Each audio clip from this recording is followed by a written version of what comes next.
I don't talk over John when he speaks, so that means I need to delay myself. I mean, I would welcome you to speak over me. What? Huh? He wants you Not to during do reading, though. so many things over him. And on, and in. Oh man, how are we doing? Breathing. Last time I checked, I was too. From what I understand, though, still a very bad habit. I've been trying to cut down, so... that was the sound of the entire last week's episode. Yeah. Actually, I have a meme that was sent to me that kind of encapsulates last week's episode. Okay. And it's a stick figure standing next to a genie saying, "I wish I was fearless." And the genie goes, "It is done." Poof. And then the stick figure goes, "Great, now I can kill myself." And the genie's like, "Wait, no."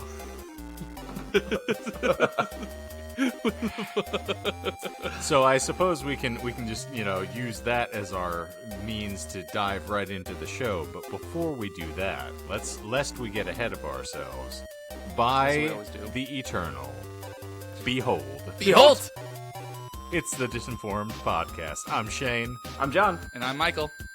And I'm drinking. I can watch the beer just move into your screen.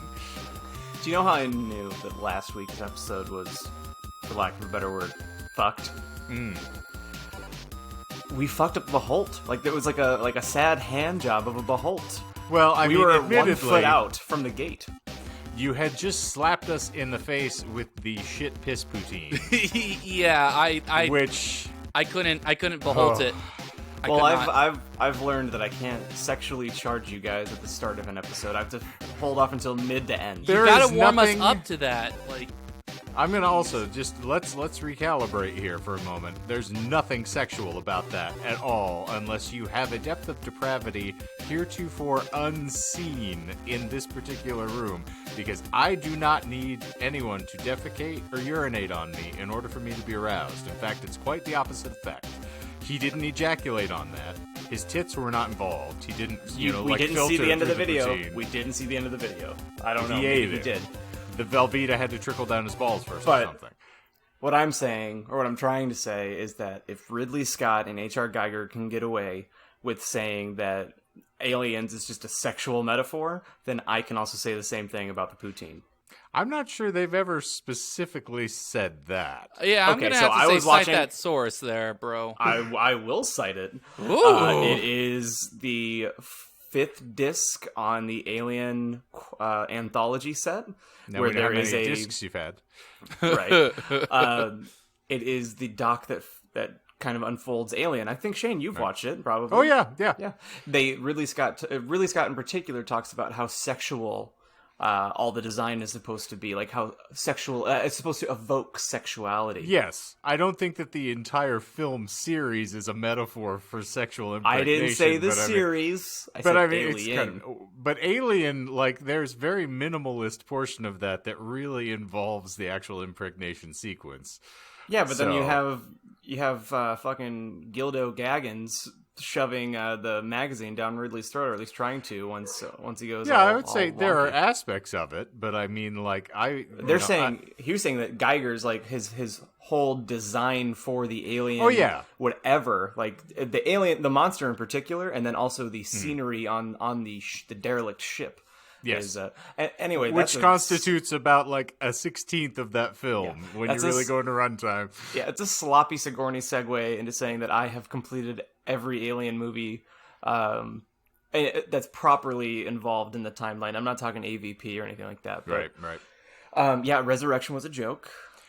It's tough. It's tough. Oh man, and I really enjoyed it. Like, I still had fun watching it. I think that's where the conversation always lies. Is like, is it a good movie? No. Is it a fun movie? Yes.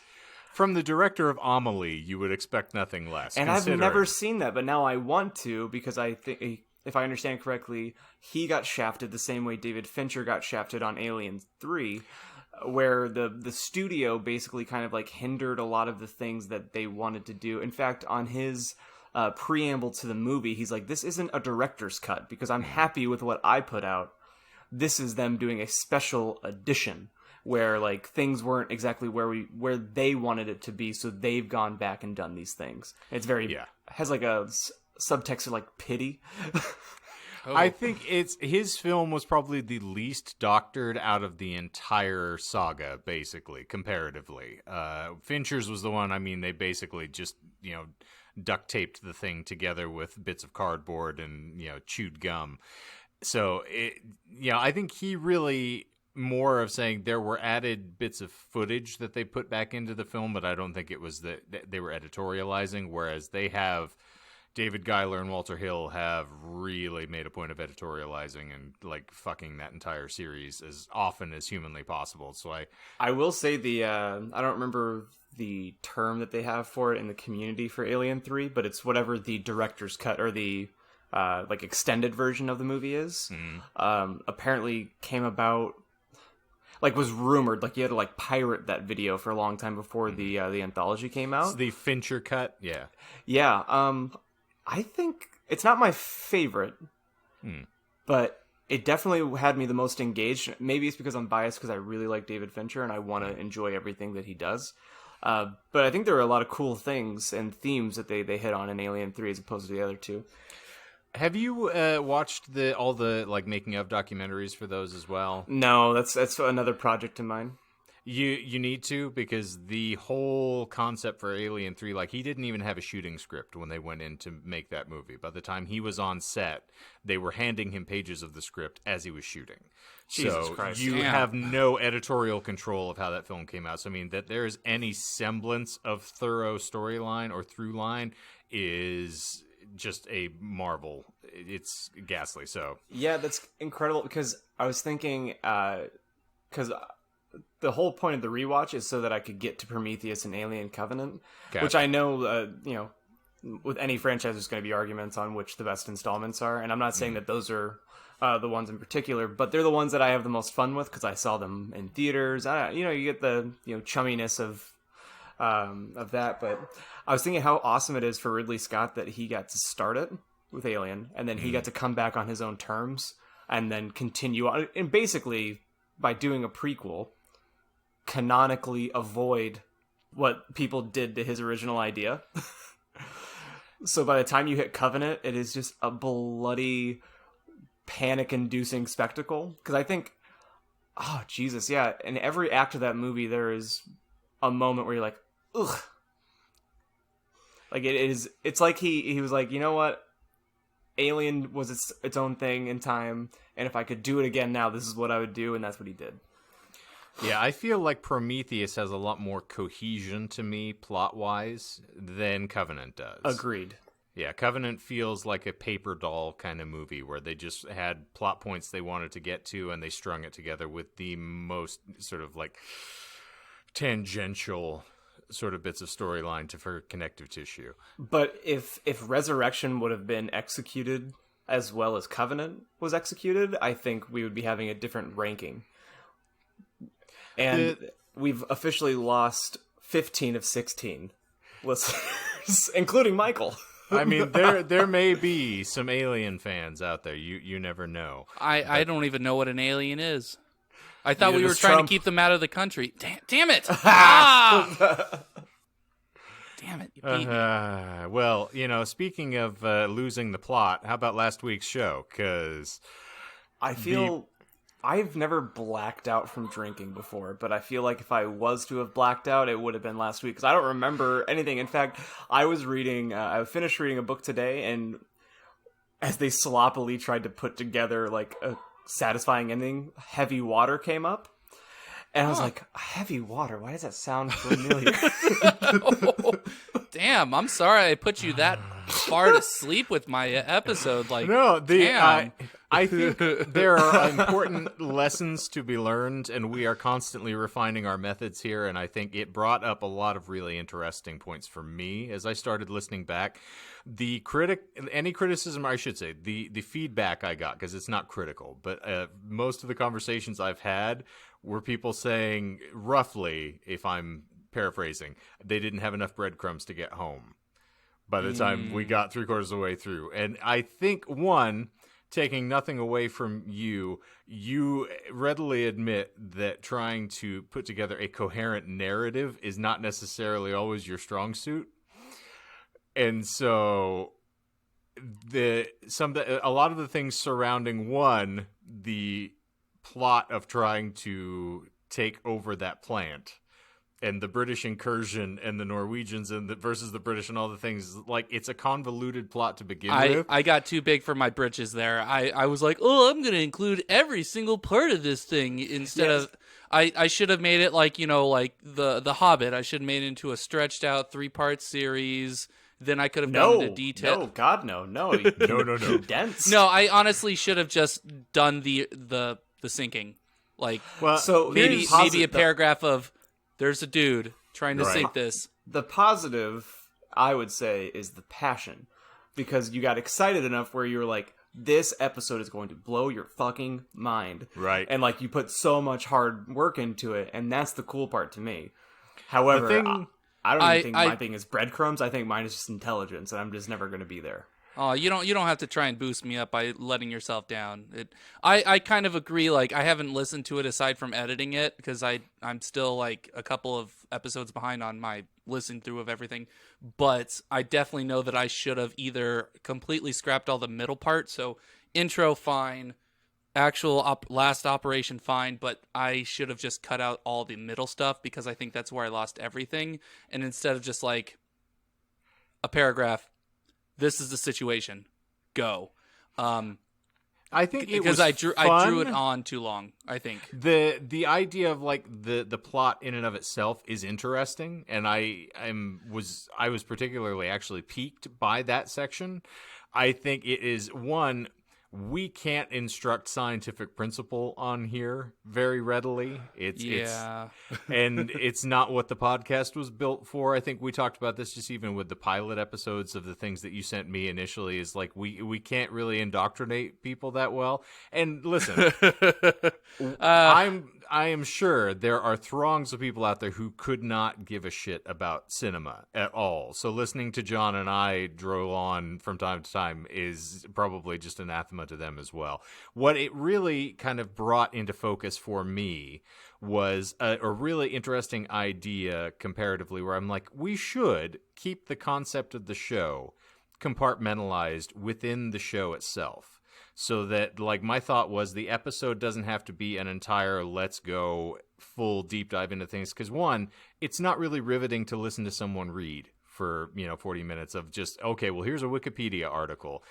What I thought of is the contrast of, like, the Exorcist episode versus that last couple episodes or things. The example that I brought up for myself was the Stanford Prison Experiment, where it's an interesting thing in concept, but my God, it was so text heavy that by the time you get through, you're like, I don't care anymore. Like, this is an hour and a half of us just reading nonsense. Whereas, like, let's take a half an hour, and if it's something that, one, we're familiar with enough that we can off the cuff shoot something, where, like, I know it and I can off the top of my head give it to you. Kind of like a drunk history. Right, that helps, where you're not just going, okay, well, here's something I have no familiarity with. And like the Night Witches was really interesting, and I was into the concept, but I would never have found that on my own. So I couldn't sort of off the cuff just give you an ad-libbed sort of proviso of, oh, okay, well, here's what it was, and here's what, surrounded it, where like I can go off about the Alien franchise for probably an hour and a half and not skip a beat because I'm familiar enough with it. So there's some of the organic flow through that I feel like we lose if we try to get into topics we're not familiar with. And so my thought was, and this is just purely for discussion amongst the three of us here, because, we're who's listening. Like the idea if we're going to do the topic of the show where we give a topic and we bullshit, it should be like, if we can fit it into under a half an hour, sounds good. I like that. It's kind of it's like a marriage between the original idea and then what Michael really enjoyed, which is at the end of the topic having the elevator pitch. Yeah. Like if you remove the need for an elevator pitch by condensing it down to like a consumable, like a pill, like because you want it to be bite-sized. Like, you don't want to have a master's degree in nuclear physics in order to understand it or care about the entire oeuvre of Ridley Scott to get this thing. Yeah, to Michael's point, past Michael's point, and I quoted it to Asher over the last week when we were partied up, It's the bar conversations. Like I when was you're at just the- about to say that. Yeah. When you're at yeah. the bar and you're sitting down having pints, you don't have a topic ready to go. And every time I've seen someone try to pass somebody an article to read at a bar, they're like, "Oh yeah, cool, thanks, I'll totally read that." Mm-hmm. Or it's like, "Oh," instead of taking the phone to read it, they'll be like, "Oh yeah, just send me it." And then you send the thing, and I can tell you that for every 10 articles that someone has me go look up, I probably read one. Unless I really, really respect you and know that it's going to be interesting. And it's something that kind of punches your particular button, which we can't really do for everybody because we all have different tastes, we all have different interests, and so we kind of, our Venn diagram has to meet at certain points, and if we don't have overlap, like Michael doesn't know a lot of the movies we talk about because he has no frame of reference for it. I've heard of these things called talkies, but I don't think I've ever seen one. I don't think you're supposed to say that anymore. Ouch. How dare you? But the Bruh. strength of a lot of the episodes we've talked about is kind of where Michael will say that he's laying a topic down and then we just riff off of it or we rip him apart because of it. It's because we are just having an organic conversation. Yeah. Which is what the real strength of the show is becoming for me. Mm-hmm. And I feel like if we sandwich the topic with saying, okay, well, here's the segment of the show where we get into whatever, the show premise is, but we'll have our chatty bits up front, and then whatever our other segments are, like the My Immortal has become a recurring segment, which is a lot of fun, and I dig it. So I think it gave me a really good lesson about how to refine our methods going forward and not keep ringing the same bell of like, well, here's another 12 pages I pulled off Wikipedia and edited together slapdash that we can fumble fuck our way through for 40 minutes. Because I did like the conversation that we had prior to the episode, the actual like topic. Like I do like having this is a hypothetical scenario where we actually do get more than 3 listeners at once, but like reading feedback, discussing, prior episodes and stuff like that, like kind of just like engaging with the audience, maybe telling a couple of funny stories because, that's what we do because this is us catching up with each other. And then like a little quick, hey, here's something funny or something lighthearted. Like I really enjoyed us going over the rules of the internet or the initial covering of the worst fan fiction or the Exorcist, because like you don't need a lot of background information to completely understand it, and it's so segmented that you don't need to build off of, you don't need to set a scene for each everything, because I think that was the main thing that I failed at last time, was that in order to explain the story in a satisfying way, I needed to make it a movie, and we don't need movies in this. There are people better than I that tackle topics such as that, and you can easily find them on YouTube. Well, if we want to get into... Or Pornhub. True. We can do deep dives, and I think that might be something where if we talk about actually branching off into doing Patreon or doing other things. Where, that would be fine. Like if you have there's the greatest hits, if there's enough interest in it. But I feel like, especially recalling the feedback that like people like Steven and other people have said, like the more organic sort of like lighthearted discussions are more enjoyable than the I'm going to learn you about espionage in World War II. And I feel especially now it's just as important to have organic conversation or to have that feel for a show because of everything that's going around. Like I don't approach my days wanting to like dive deep into a topic that often. Just I because thought for a second you were going to say die instead of dive. Oh no, I want to die every day. we all want to die. Yeah, that's why I was like, wait, you don't want to approach topics like you want to die? I've taken a break from all of my podcasts that I enjoy that do focus on just like dissecting a topic each week, just because it's not the consumable that I need to get through this pandemic year. It's too heavy. It's like if you need to pull focus on something where like if I'm listening to it, if it doesn't engage or engross me that readily, if I have to stop and be like, okay, if I have to rewind it to remember what was said, or Melissa, when we were listening through, when I was screening the episode, had moments where she's like, what was happening? What's going on? And you'd kind of have to stop. And then I had to pull myself of like, okay, well, here's what I remember was happening. And here's what went down. So kind of like re-paraphrasing over again. And I thought the easy way for us to refer to it from this point forward, my thought for it was, for those, and this is probably my generation versus your generation, the reading rainbow pitch. If you remember back in the day, like for the Reading Rainbow, the kids would talk about, it's like, hey, here's a book that I read. And they give you like the 20 to 30 second, like the elevator pitch for the book, as opposed to saying, I'm going to read this entire children's book to you and we're going to go on a ride together. So that was what, it evoked for me. The reason that all of this popped up for me as well, John, I'm sure you've heard this ad nauseum from me previously. Have I gone into my explanation of geeks versus nerds on here previously? I don't think you have. And I in the last 2 weeks, I've listened to essentially all the episodes. So I'm just going to interrupt John. Just talk over him because that's what he does to me. Also, I see he's on his phone. I'm like trying the kid to in the back. research a topic real quick. He's pulling up Pornhub. How many tabs you got? 1, 2. This, if you count my phone as a tab, this would be 3 tab John. Okay, I'm impressed. Well, okay, but no, I want to hear this. This is actually a good topic. The joys of studying the etymology as opposed to emtomology, which Mr. Stephen Cleveland bugs? would be. Yes, that is bugs. Yes! Ha!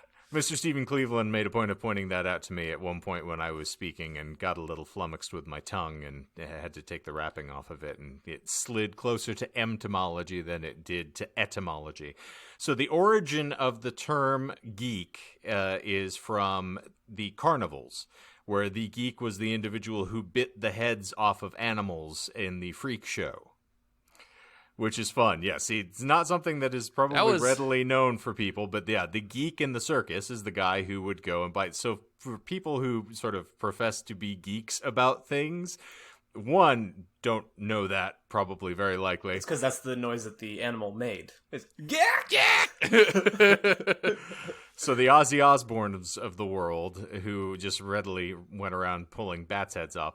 So the way that has kind of helped to faction the lines to me is, so if you're a nerd, you are naturally and organically passionate about something that most people are not. So if you love mathematics and you want to sit around and calculate the trajectory of a rocket that's going to leave Earth in order to escape the gravitational pull and move around a particular axis in order to intercept another point in space, and that titillates you, see, Michael just yawned at that explanation.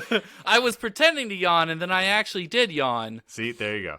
But if that hits your woo-woo button and you're excited about it, obviously, you're a nerd for mathematics. It's just something that you are fascinated with, which most people, by and large, are not going to be fascinated with. I would wager physics is probably going to fall into that scale somewhat. There's not a lot of physics, like parties out there or raves. The kids at Coachella aren't talking about fission. I mean, I really like Big Bang Theory, and I know they talk about physics there, and they're all great people, and, they don't satirize, geek culture or nerd culture, and, they're really great people, and, they have social awareness, man. And... Was that a good Sheldon impression? I don't know. I've only seen the pilot. Totally. There's also good. Actually, you could do a much better Sheldon. There is a great band that I recently found called the Physics House Band, which is just an instrumental jazz rock band that leans a little on the heavier side as far as it's almost metal. It's fucking rad. Anyway, Geeks first nerd. The subset then for geekery is that it is something that you choose to be passionate about that doesn't sort of innately follow with you. So if it's comic books, for instance, I can choose to be passionate about comics because it's not, something that I was born with. I didn't come out of the womb. Whereas I might musically, say, have an ear that lends to me learning and performing music. That would be more of kind of a nerdy thing. But if it's who was in what band, what does their catalog comprise of? I learned their discography and all the subsequent subsets of bands like in the alternative genre in the 90s and all those little tributary bands. That's more geekery. So the two kind of faction along. The nerd is something you love, but you can't really help it. And geek is something that you choose to be passionate about because it's something that you love or that you follow, but that other people also are probably more inclined. Because to say, I like music, well, yeah, most people like music. I very rarely ever encountered someone who's like, I hate music. I never listen to music. Oh my God. I agree with you, but the moment that I do meet those people, I immediately distrust them. Yeah, they don't function under regular biological imperatives that the rest of us They're do. just closeted like music lovers. They just don't know it yet. Another red flag for me is if you're a person that I totally don't know and have a degree of separation from in my real life, listening to fucking sea shanties or like pirate. Arr. Like So you distrust those who are attendees of the Church of the Flying Spaghetti Monster? yeah, I guess so. Yeah. Wow. That's not forward thinking. That's not 2020 level here. Just don't tell Kristen. So to boil that down, because I had this thought and John interrupted it, but it's almost like So I had this idea. it's almost like nature versus nurture. Yes. To boil it down and hastily grossly overgeneralize. That was the term I was looking for. Generalizations? Yes, yes. I'll give you the quicker pitch. Maybe you're born with it, or maybe it's Maybelline. Oh. It's Okay. Now the two are also not mutually exclusive. For instance, you could be a total geek or a goon about Doctor Who, and one of the reasons you may love Doctor Who is because you love time travel and history and science, and those are things that you are fascinated by. But it So they also, can feed off, like your desires Correct. can feed off each other, which kind of makes sense. That's how that's how you level up your level of fetish, right? Yes. So you start can with be feet and- a Doctor Who geek because you are a science nerd. Yeah? Okay, that makes So sense. that's it. Now, this is not official. This isn't laid down anywhere. This is just the gospel yeah, according to yeah. Shane. I mean, it's so- canon now, but I like it. I mean, it's better than like the kind of idea that I've gotten over the years about geeks and nerds, in that there's more of a negative connotation with geeks because they're more likely to. And now I think this is kind of funny given steal your girl. No, I was going to say bite your head off about a certain topic, which is funny given the origin of the word. But God, it's like your one friend with fucking Rush. Oh my God, you nearly made him oh, cry. Jesus Christ! You're just going to bring that up like every other episode that you like destroyed him with that. I think with about facts it. and logic. I still think about it. You've probably jerked off to it too at least once. Like, yes, oh, Rush is a bad band. Oh, Facts. I think they're okay but I'm not gonna. I have no that's strong feelings one way or the other. Yeah, my Neither dad does liked Neil Rush. Well, That's the reason why my dad liked them. So just like Duncan Sheik, he is barely breathing. oof. Good night, sweet prince. Indeed. No, Prince has been dead much longer than Neil Peart has. Well, So, since John also had been watching films, I rekindled my romance and my love affair with director Quentin Tarantino. Ah, yes. And went back. That was me trying to let him talk, but also being really excited because I have a list of like movie things I want to do, and Ooh, nice. revisiting all of the Quentin things is on there. It's buried under a monumental list. I'll get to that, but first, Shane. It's a weird thing what turns you on about cinema, and again, back to taste being totally subjective. Yes, I'm aroused not by, shitty titty pigs, but it's like, I love that in looking back in context, all of Tarantino's films feel like they are dramatically different from one another once you actually get into watching them back to back. Because having watched Hateful Eight on repeat for a good long while now, and it has a lot of sort of similitude between that and Django, because the time period's very similar. It's kind of subject-wise somewhat similar. So they function within the same genre of filmmaking, I feel. That you also have Inglourious Bastards before it, which kind of sets up the flipping of the genre on its head, like turning it into revenge movies. And, Right. But anyway.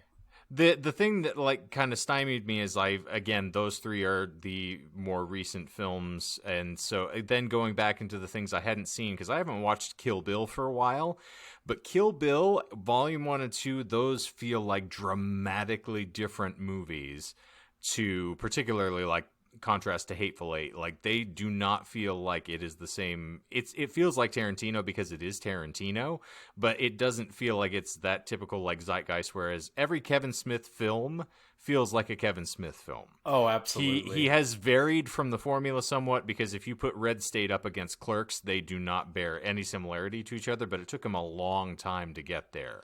He kind of operated... He also had to go out of his way. He Yes. make Red State to explicitly not do the same style movie. He wanted to be different than being just standard operating Kevin Smith fare. So I watched a YouTube video that that went over Red State, Tusk, and Yoga Hosers. Yes. Mm-hmm. And then he did Cop Out just to ruin filmmaking for himself on a commercially successful level.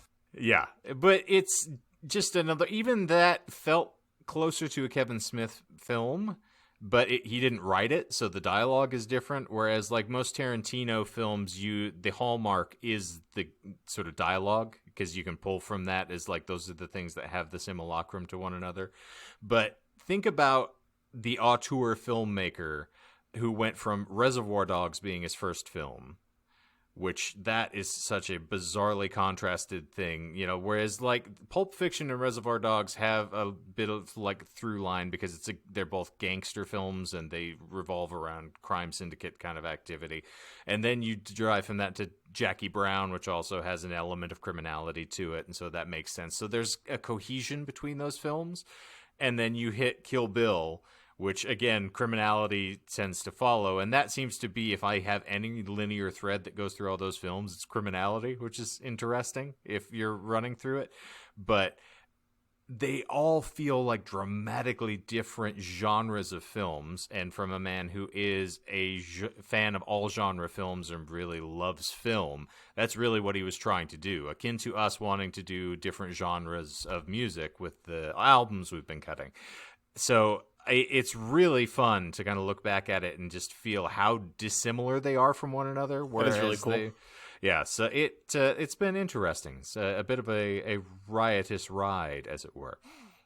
I am quite envious that you're on Tarantino, and I know that I can join you at any point in time. Mm-hmm.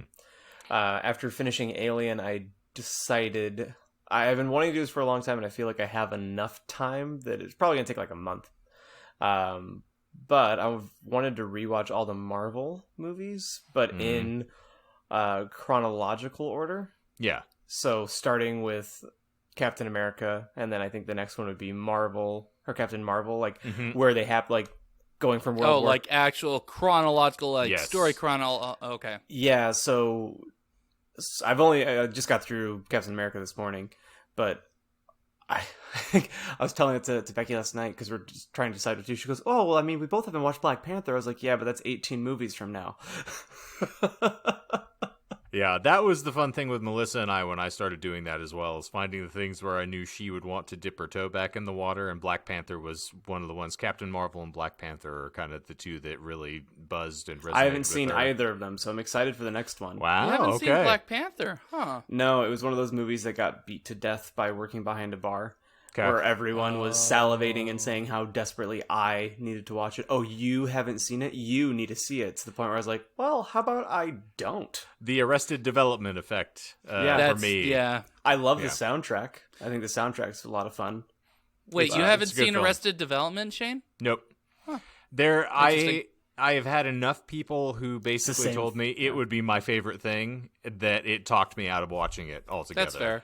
Which is unfortunate, but... Yeah. I think you've told me that on multiple occasions, and also we've been friends for long enough that I know that approach where if I want you to enjoy something, I think I'll mention it to you maybe like 2 or 3 times, and Nudge. then and then I'll be like, all right, and topic change. Yeah. I never finished the 4.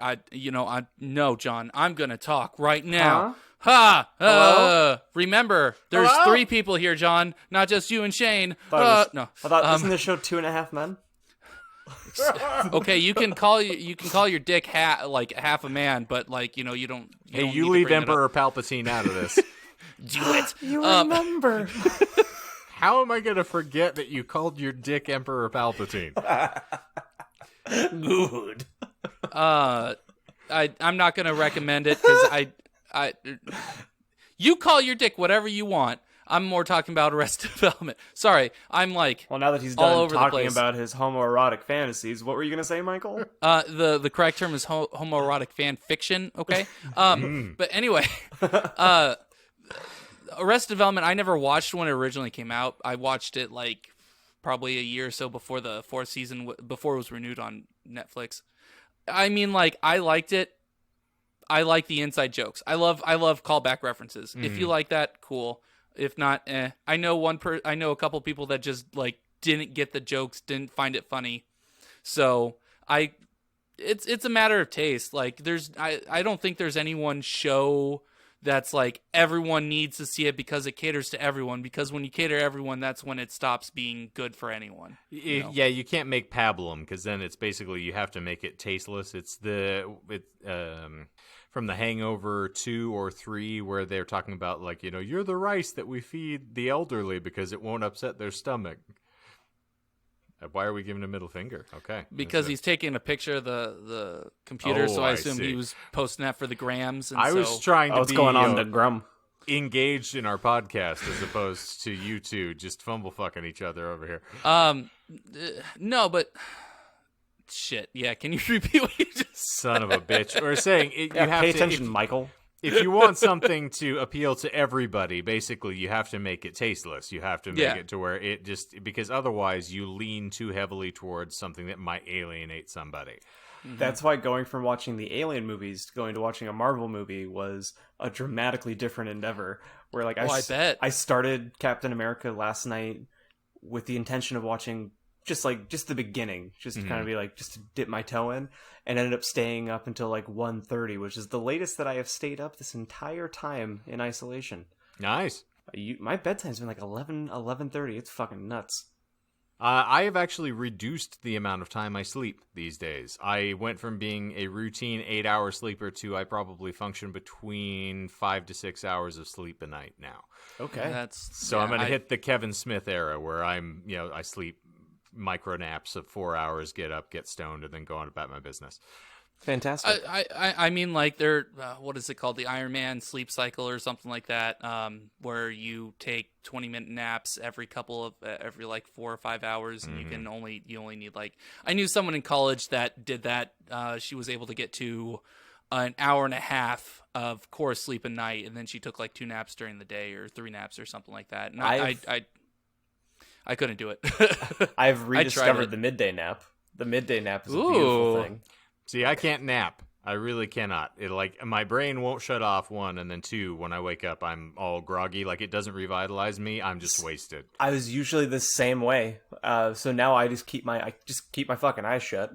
And then eventually, like, I limit it to 40 minutes tops. And then once I'm up, because I usually am not like, I don't hit like a REM or a deep sleep.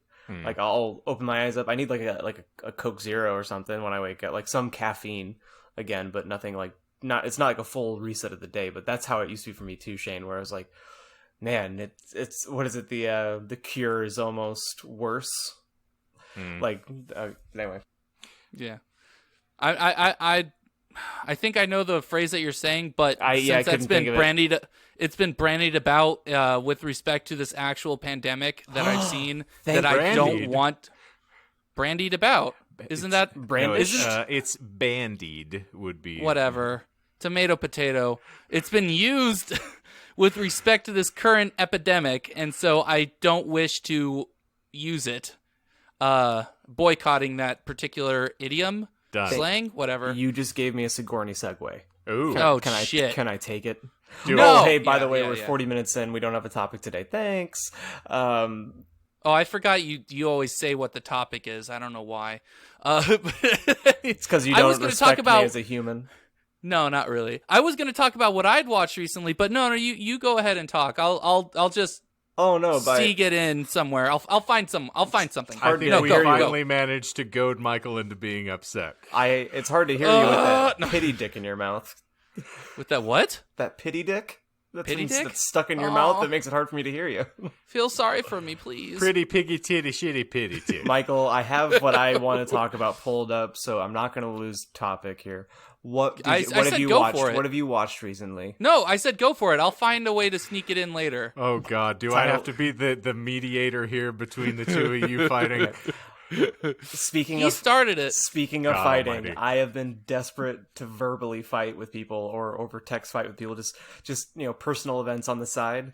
That I finally understood why social media trolls exist because I did it this morning.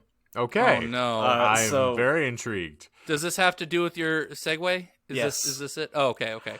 3 Floyds Brewing. They're pretty infamous. They're out of Indiana, and I've loved them for years. Oh, okay. They posted essentially that they are not going to be reopening for dine-in. Essentially, they're just going back to production brewing, and it's a foreseeable future kind of deal. And I've been dipping my toe in the water of braving comment sections just to see how stupid people are, and I don't know, somehow Oh no. somehow it used to be enough. I feel like it's how an addiction starts. It used to be enough that I could just see how stupid people behave and then see other slightly less stupid people interact and watch the conversations. And I found a perfect comment to jump in that no one had responded to, and it just had been posted, and I just wanted to see if I could poke the bear. Okay. So this guy, his name's Mike Main, and he looks Can't like, ever trust a mic. Or a main. and I'll Definitely. I'll read it with the oh, he edited it. That stupid fuck. What a bitch. Well, I you know- can go back to the edit. Yeah, you yeah, can yeah. see what it was like. So So Oh, I didn't know that. To 3 Floyds, just very well, elegantly put letter. He responds, "Well, you hire snobby little dicks anyway, comma, beer is okay service without a man bun, beard and skinny jeans sucked." Was that even English? And I go, it tried. Mike, using one comma doesn't mean you can ignore punctuating the rest of your crybaby complaint. Well played. Oh. And he goes, says the guy with a beard and skinny jeans. And I respond back, and it's a gif of a middle-aged man with a huge beer belly wearing tight jeans going, "I don't get it." And then I go, "Anyway, you probably have a busy day of watching InfoWars ahead of you. Don't let us keep you." And see, at this point, after I responded there, I was like, I am the only person engaging with him, and I'm not doing this because he's offended me in any way, shape, or form. I'm just doing it to see if I can. Oh no, that's a terrible addiction. And he I'm goes, scared. There's two different comments that he puts back to back, and he goes, "You must work at a brew pub and live in your mother's basement, which makes sense as it looks like you're dating your sister. Go play PlayStation before your mom needs her TV to watch Dr. Phil trying to figure out where she went wrong." Excuse me, it's Maury. She doesn't watch Dr. Phil, thank you. And She fucks Dr. Phil. I would. we do need to come up with some fuck, marry, kills. Anyway, to which Maury, fuck, to definitely. which I've had yeah, obviously. Now, would you be able to tell who the father was? Not with that attitude. To which I respond, and here's where I think that there's no way he's coming back. I go, "You have truly cut to the core of me. You nailed it. My sister and I would like to apologize for my behavior. My mother stopped talking to us years ago, pre-pandemic, and I fear we won't be reunited. I gotta go think about this. God bless." Stupid. I made it a point throughout this entire thing not to just call names and be profane. I just wanted to be stupid, So- and he goes, "Well, that's probably the best thing Mom has done. Now go have a veggie burger." And I said, "Can you Venmo me $5? I can't afford it right now." John, I have a website for you. What is If I it? have not already told you about this, it is 27B/6. And it is a gentleman who has published now, I think, 12 to 13 books where this is all he does. He posts all his correspondence of him trolling people. And it will ruin your life. It is the greatest. Okay. I have 2 of the books myself. It is well worth it. So this is going to go into show notes, and you're going to send this to me, right? Yes, I will send it Please, to you. please. Yes. 'Cause I'll So probably read it myself. I have my dismount here because I think to me asking for a Venmo at this point. Becky's hearing me laugh manically before she goes up to work, and Okay. I kind of fill her in, and I go, I think I'm going to authentically see if I can get him to Venmo me any amount of money. But I abandoned that pretty quick. And he goes, Aw. nah, I have my own bills and family. Go to nearest exit ramp, but remember your PPE. And then this is where I left off, and I haven't responded after. I said, I just wish I never met you. You've rattled my Christian values to the bone. Before you, I could love my sister in peace. I want my family back, Mike. What the fuck? Okay. Yes, you are going to immensely enjoy 27 Bleach/6. It is. It's so validating to like, because if you could see this guy's picture, like he looks like the epitome of the people that are saying that you're a sheep if you wear a mask in public right now. Like you can tell that he is definitely of that ilk. His opening comment on that post aside, like you can just tell that like he's the racist. He's the racist uncle. You know, like there's no hope for him. So why am I Right. going to be actually like I'm not going to go into the conversation tilted. But if I can just waste his time, then so essentially I'm doing all this. And it hits me. I was like, oh my god, I wasn't aware that I was trolling. And I was like, you're trolling him. You're trolling just to troll. Like, I'm so upset with other things in my life that this is one thing I have control over. It's pathetic. But I felt better. So I understand why trolls troll now. It is, we've officially, whereas Netflix has Making a Murderer, we now have Making a Troll. So it's episode 1 right now. We have gotten into your origin story of how you started down the trolling path. Now, the thing that I need to accomplish, and maybe you gentlemen can help me, is that the main fear, let's say there is a fear of trolling, and that is that your name is associated, and maybe that's why I don't feel like being profane. You know, Right. like I don't feel like being like, well, fuck Fair. you inbred piece of shit, blah, blah, blah, blah, blah, because my name's on there. But if I just go into every argument, like expecting to yes and them, then maybe I shouldn't be fearful that my name's associated. Like if I'm on a Facebook platform. Yeah. Well, if you don't approach it from using profane, like if you don't just if you call them names and everything, they'll get defensive. You won't be able to troll them as effectively. Like you want to piss them off in such a way that they want to respond. Like I want you them. just Go ahead. if you just start calling them names and they'll call you names back, and then it just devolves into like an argument that you have in the kindergarten playground. Right. You know. I think the goal is that I want them to be so perplexed or so vexed by what I'm saying that they go to my profile page, which is what he did, to be like, oh look, he has a hat that has that bottle shop logo on it, and a beard. Like he can look at my profile at a glance, even though it's a private profile, and kind of get a overview of like who I am as a person. But no, I like that. I think I can do more of this. Like, All right. I am going to share saw you looking it up. screen for a second here just so that you can appreciate. But I think I have found our next Sigourney segue here. I think I have actually discovered our next platform after we finish with My Immortal is we can read exchanges from 27B/6. Now, I am so excited. You weren't kidding. Okay, so I know it'll be in the show notes, but I know from my own listening of podcasts, and I'm usually too lazy to look at the show notes, but it's literally 27B and then the word /6.com. Now, that's how you get there. This is the one that he's famed for. And as you will see, he is asked by this woman, Jane, who represents that he has an overdue account. So they're basically saying our records indicate you have an account that's overdue. And his response is very John Watkins, so you'll appreciate this. But this is, Dear Jane, I do not have any money, so I'm sending you this drawing I did of a spider instead. I value the drawing at $233.95, so trust that this settles the matter. Regards, David.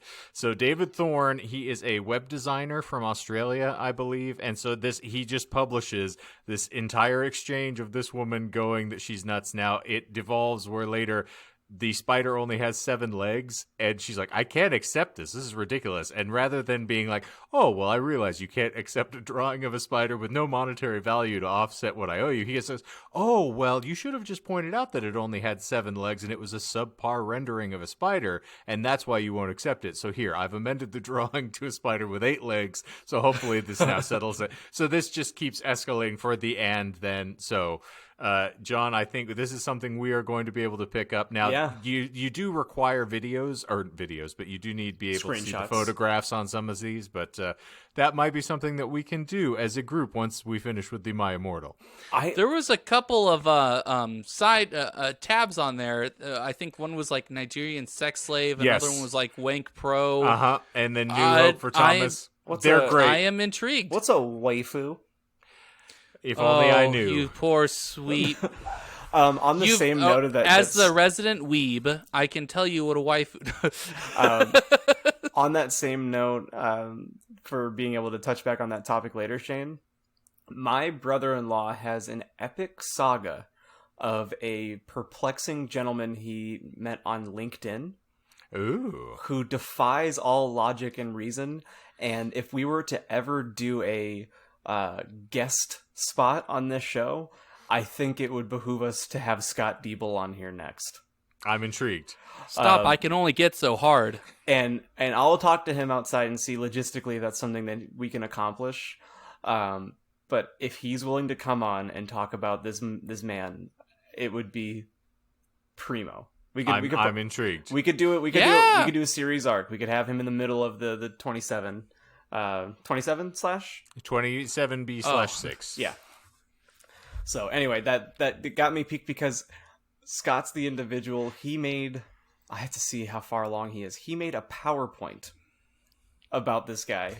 Yeah, this is a David Thorne thing. This happens all the time. He actually, the one I read most recently that brought this up to reminded me of it was he live tweeted an office argument between 2 secretaries in his offiis that he instigated and then escalated by going and telling them things they were saying about each other. So this is glorious. Kind of reminding me of what's going on professionally with me right now, where I have like 17 different group chats and everyone thinks that there's like that they're being like spies and like there's espionage afoot, and everyone is basically on the same page without all just flat out being like, hey, I know that you guys are having conversations on the side. Isn't that the best? It's so great. Like you feel like you're the webmaster, and like you're just like seeing how everything's going out, selling domains. It's so great when you get a message that's supposed to be a shock, but you've known about it for 3 days, and you're like, "So what have you been doing for 3 days, my guy?" Like, jeez. Michael, I'm glad that I'm friends with ButtShe's696969 on PlayStation, but that sadly didn't come with the fringe benefit of getting to play with you online. Nope. Therefore, I've petitioned that you join us on Dead by Daylight, because Shane, Asher, and I had just a blasty blast of a couple sessions on there, and I cannot wait for more. It would be fun, yeah. And we need a fourth. I'll pencil you in for the next time I'm free, which is... tomorrow, today, never. I mean, I guess I can stop doing my, thesis Girlfriend? and all that stuff. And no, that's in the later half of the day tomorrow. Oh, wow. I leave Thursdays and spend time with her. Pencil it into your schedule. Yes. I have a whole board. You guys saw the calendar when you were in this domicile. Sadly. I don't know. I'm being too fancy here. Oh. So I got my time scheduled down to a T. To the mere minute. Yeah. I was going to follow up though, Michael. What are you watching presently? Oh. To harken back to that topic. So, because I've been getting a lot of ads for it, and my girlfriend, her mom, and her mom's boyfriend also have been getting ads. We watched a show called Upload that's been on Amazon Prime. Yes.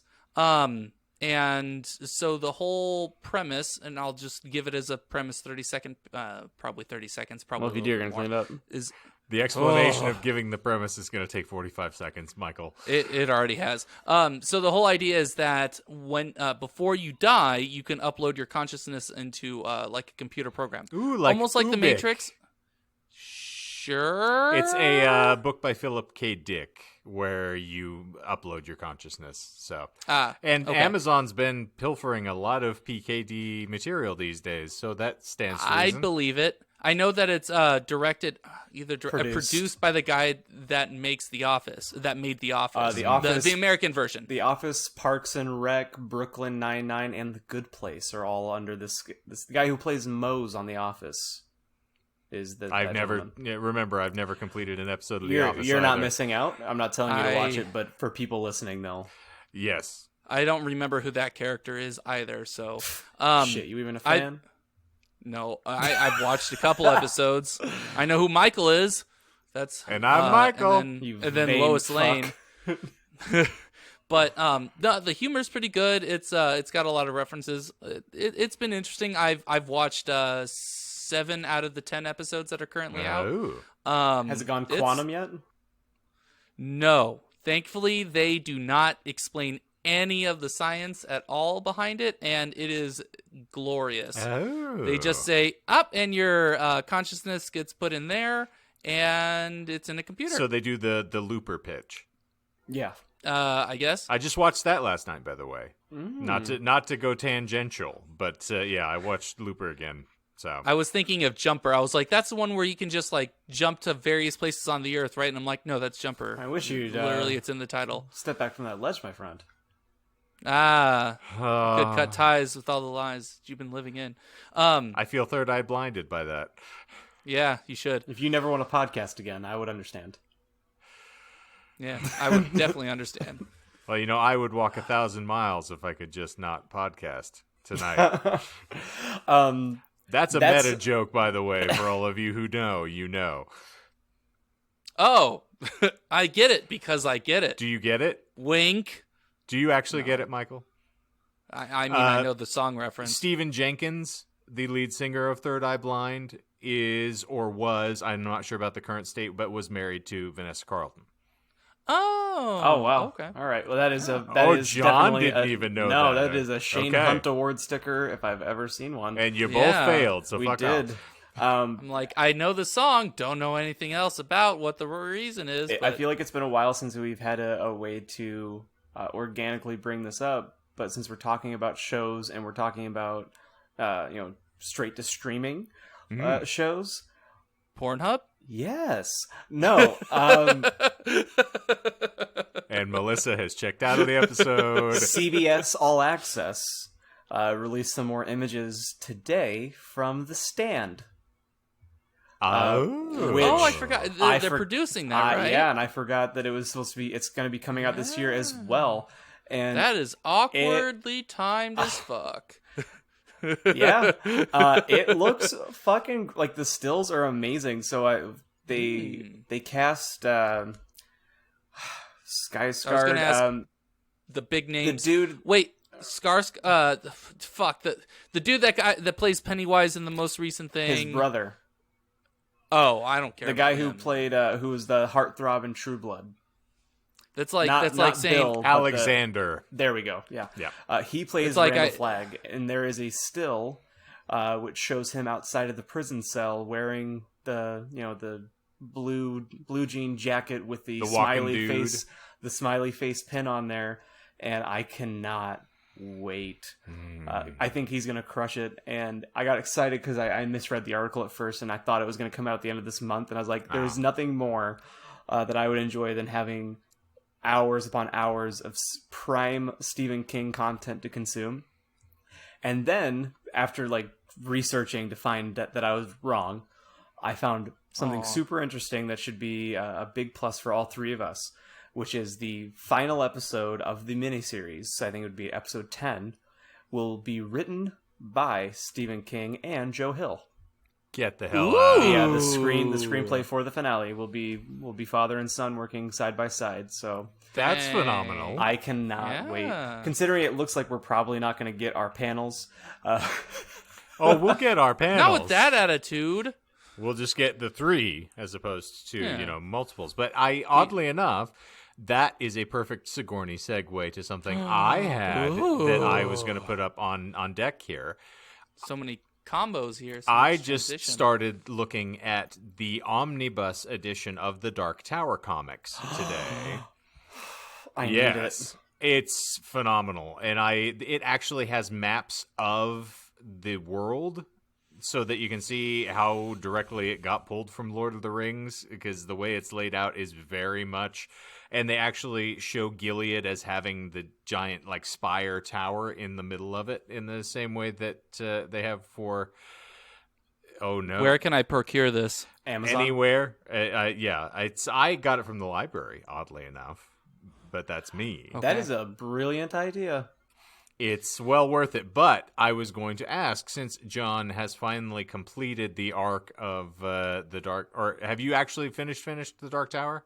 No, it is the last thing. Wow. It's the last thing that I'm truly excited about, and I'm having the senioritis kind of thing where I don't want it to end, so I'm very reluctant to start the final installment. Okay. Because once I'm done with it, you can't read a book or read a series for the first time ever again.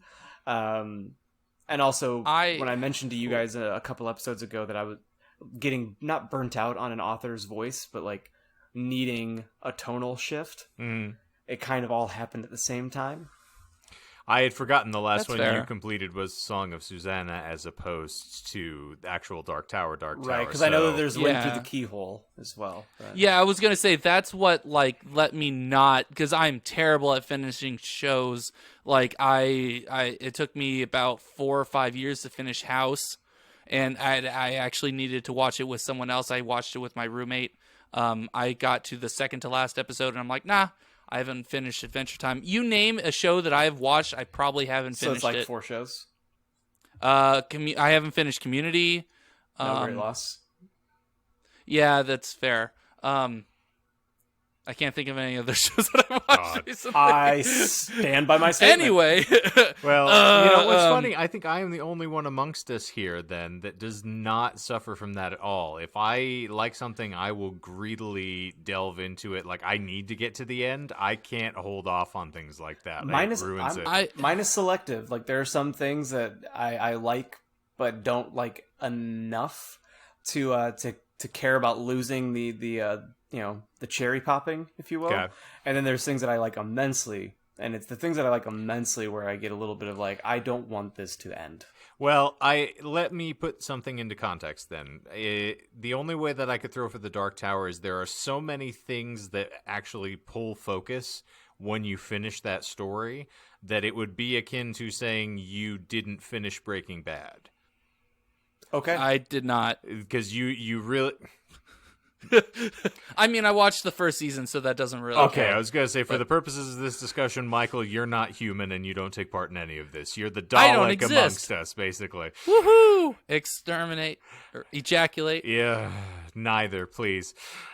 So, yeah, there are so many things that finally sort of make themselves known. And in particular, like something that they tease all throughout the Wolves of the Kala that you will finally get, and Michael's going to smile. I was so pumped for this conversation, and now you've cucked me again.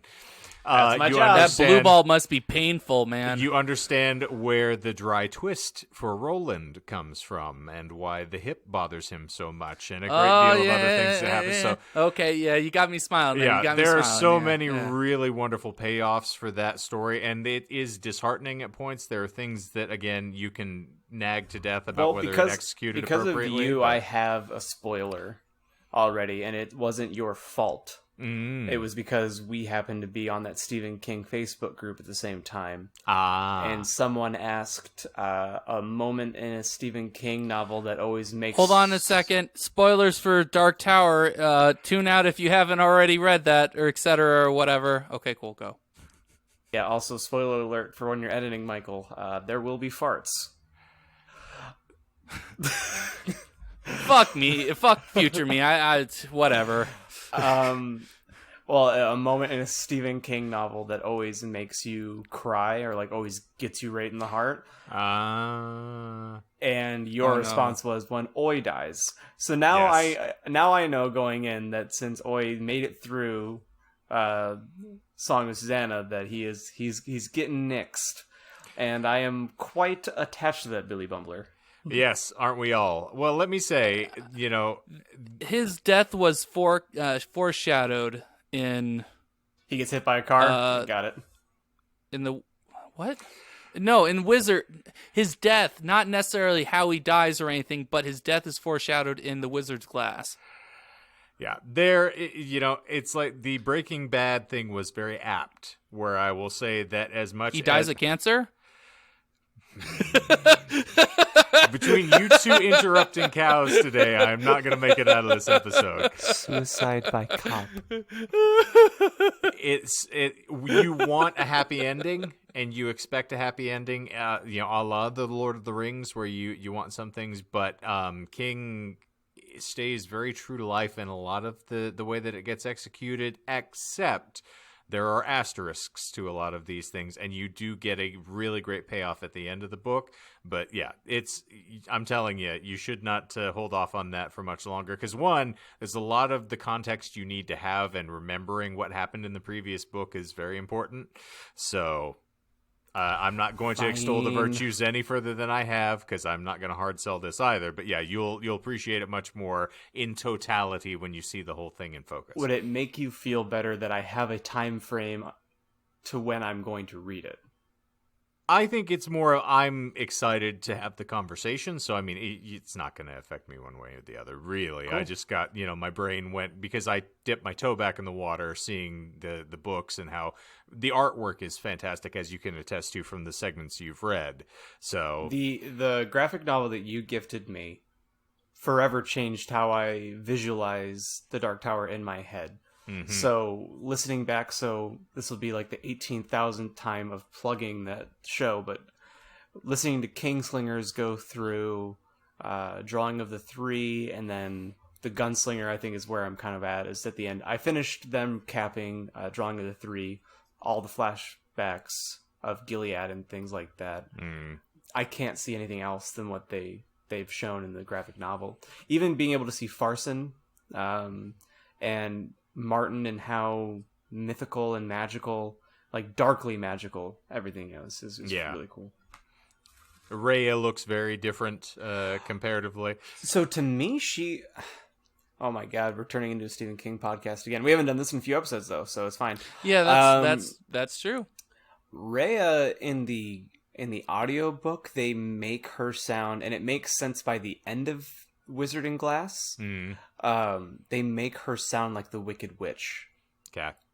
So how it ties back into Oz, I was like, by the end of the book, I was like, oh, I get it. But in the graphic novel, they don't portray her as putrid. Yeah.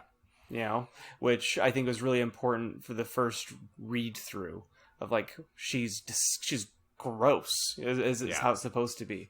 But well, particularly once she starts to sort of like devolve, and when she gets obsessed with the glass, and she's stopped bathing, and she's just That's where the putricity, if that's a word, putrescence would be the one you're groping of for. Of our city. Thank you, God Almighty. There are so many weird sort of like connective moments that you love about the Dark Tower. It is so easy to get sucked back into it. For instance, the one that I always harken back to is from the Gunslinger, where he goes into the possessed town and finds the gentleman who has been, dead for 3 days. But yes, no, not Lud. Where it's the town that he basically just exterminates everybody in the town because he saw Martin basically put the piano. Yeah, Shem. and Shem. I thought it wasn't Shem, Shem. and I doubted myself. Yep. Sheb, thank you. So when he gets to go into the church and have the confrontation with the woman who's kind of like the executor or the device that allows Martin to kind of take over the town, that exchange and him bracing, and then finally the first action you get, because it really is the first time that story picks up, because it's all just him trudging across vast bland terrains, and then all of a sudden it's like he is taking on an entire town and just having to shoot everybody. You got like those are the moments where the escalation finally happens, and they release you a little bit, and they let the throttle go for just a second, just so you get a taste of what he's capable of. Oh, it's so bloody good. So you get excited and want to go back and revisit those moments. Oh, and for sure. Hold hands with him again. Well, at the risk of this being a shorter episode than 3 hours, I have one other thing, and it's tangentially related to at least books, and then maybe we can dive into our book a little bit. But because of Shane, I have been continually listening to American Gods, so I was wondering, Shane, if you have finished it, because I know you were at a standstill. Yeah, you're done? I just finished it yesterday. Oh, cool. I have about 6 hours left. Okay.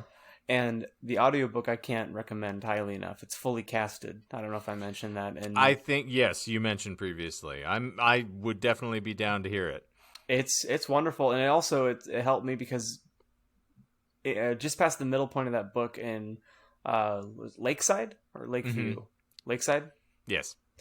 Where there's a lot of characters that get reintroduced that were from early on in the book. First time reading it, I got a little like, who was the whatsies? Yeah. But because it's just the one character actor for that person, their voice comes back and it immediately, you're like, oh. Mm-hmm. Also, something I didn't appreciate as much the first go-round, because this is only my second time reading it, is the interludes and the coming to America bits where they lay down deep lore. Yes. I think this book has the mileage for me that it might make a yearly reread. Okay, I was going to say, what's funny is this time I was less enamored with the Coming to America bits, and I feel like that was kind of what he puts them in strategically, and I know he puts them in at kind of like highlights where we've built up arcs of tension, and that's, to compel you to keep reading. Those are things that frustrate me as a reader. That's, when you reach you a and Tommy fever Knockers. pitch. Yep, where you get us to a point where you feel like something's about to happen and then you back off and go to something completely unrelated. Like, those things really frustrate me, and that happens at least twice over the course of the story, where you get to a point where there's a crescendo that they're about to hit, and then he cuts it off and goes, and by the way, we're going to go talk about, here are the people coming over in the slave ships, which I'm like, okay, it's a great story, and if I read it on its own, I would really love it, but you get so vexed by it in the point of the story that you're at that it kind of ruins it for me. That is super Especially fair. if it's an abrupt, like... It's very abrupt in the sections where he does it.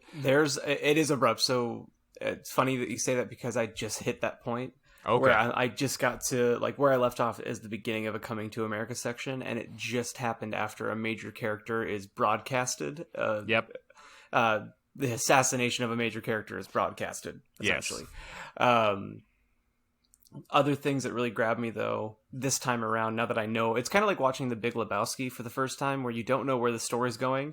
So then every time you rewatch Big Lebowski, you appreciate minor things a lot more because you know the beginning, middle, end.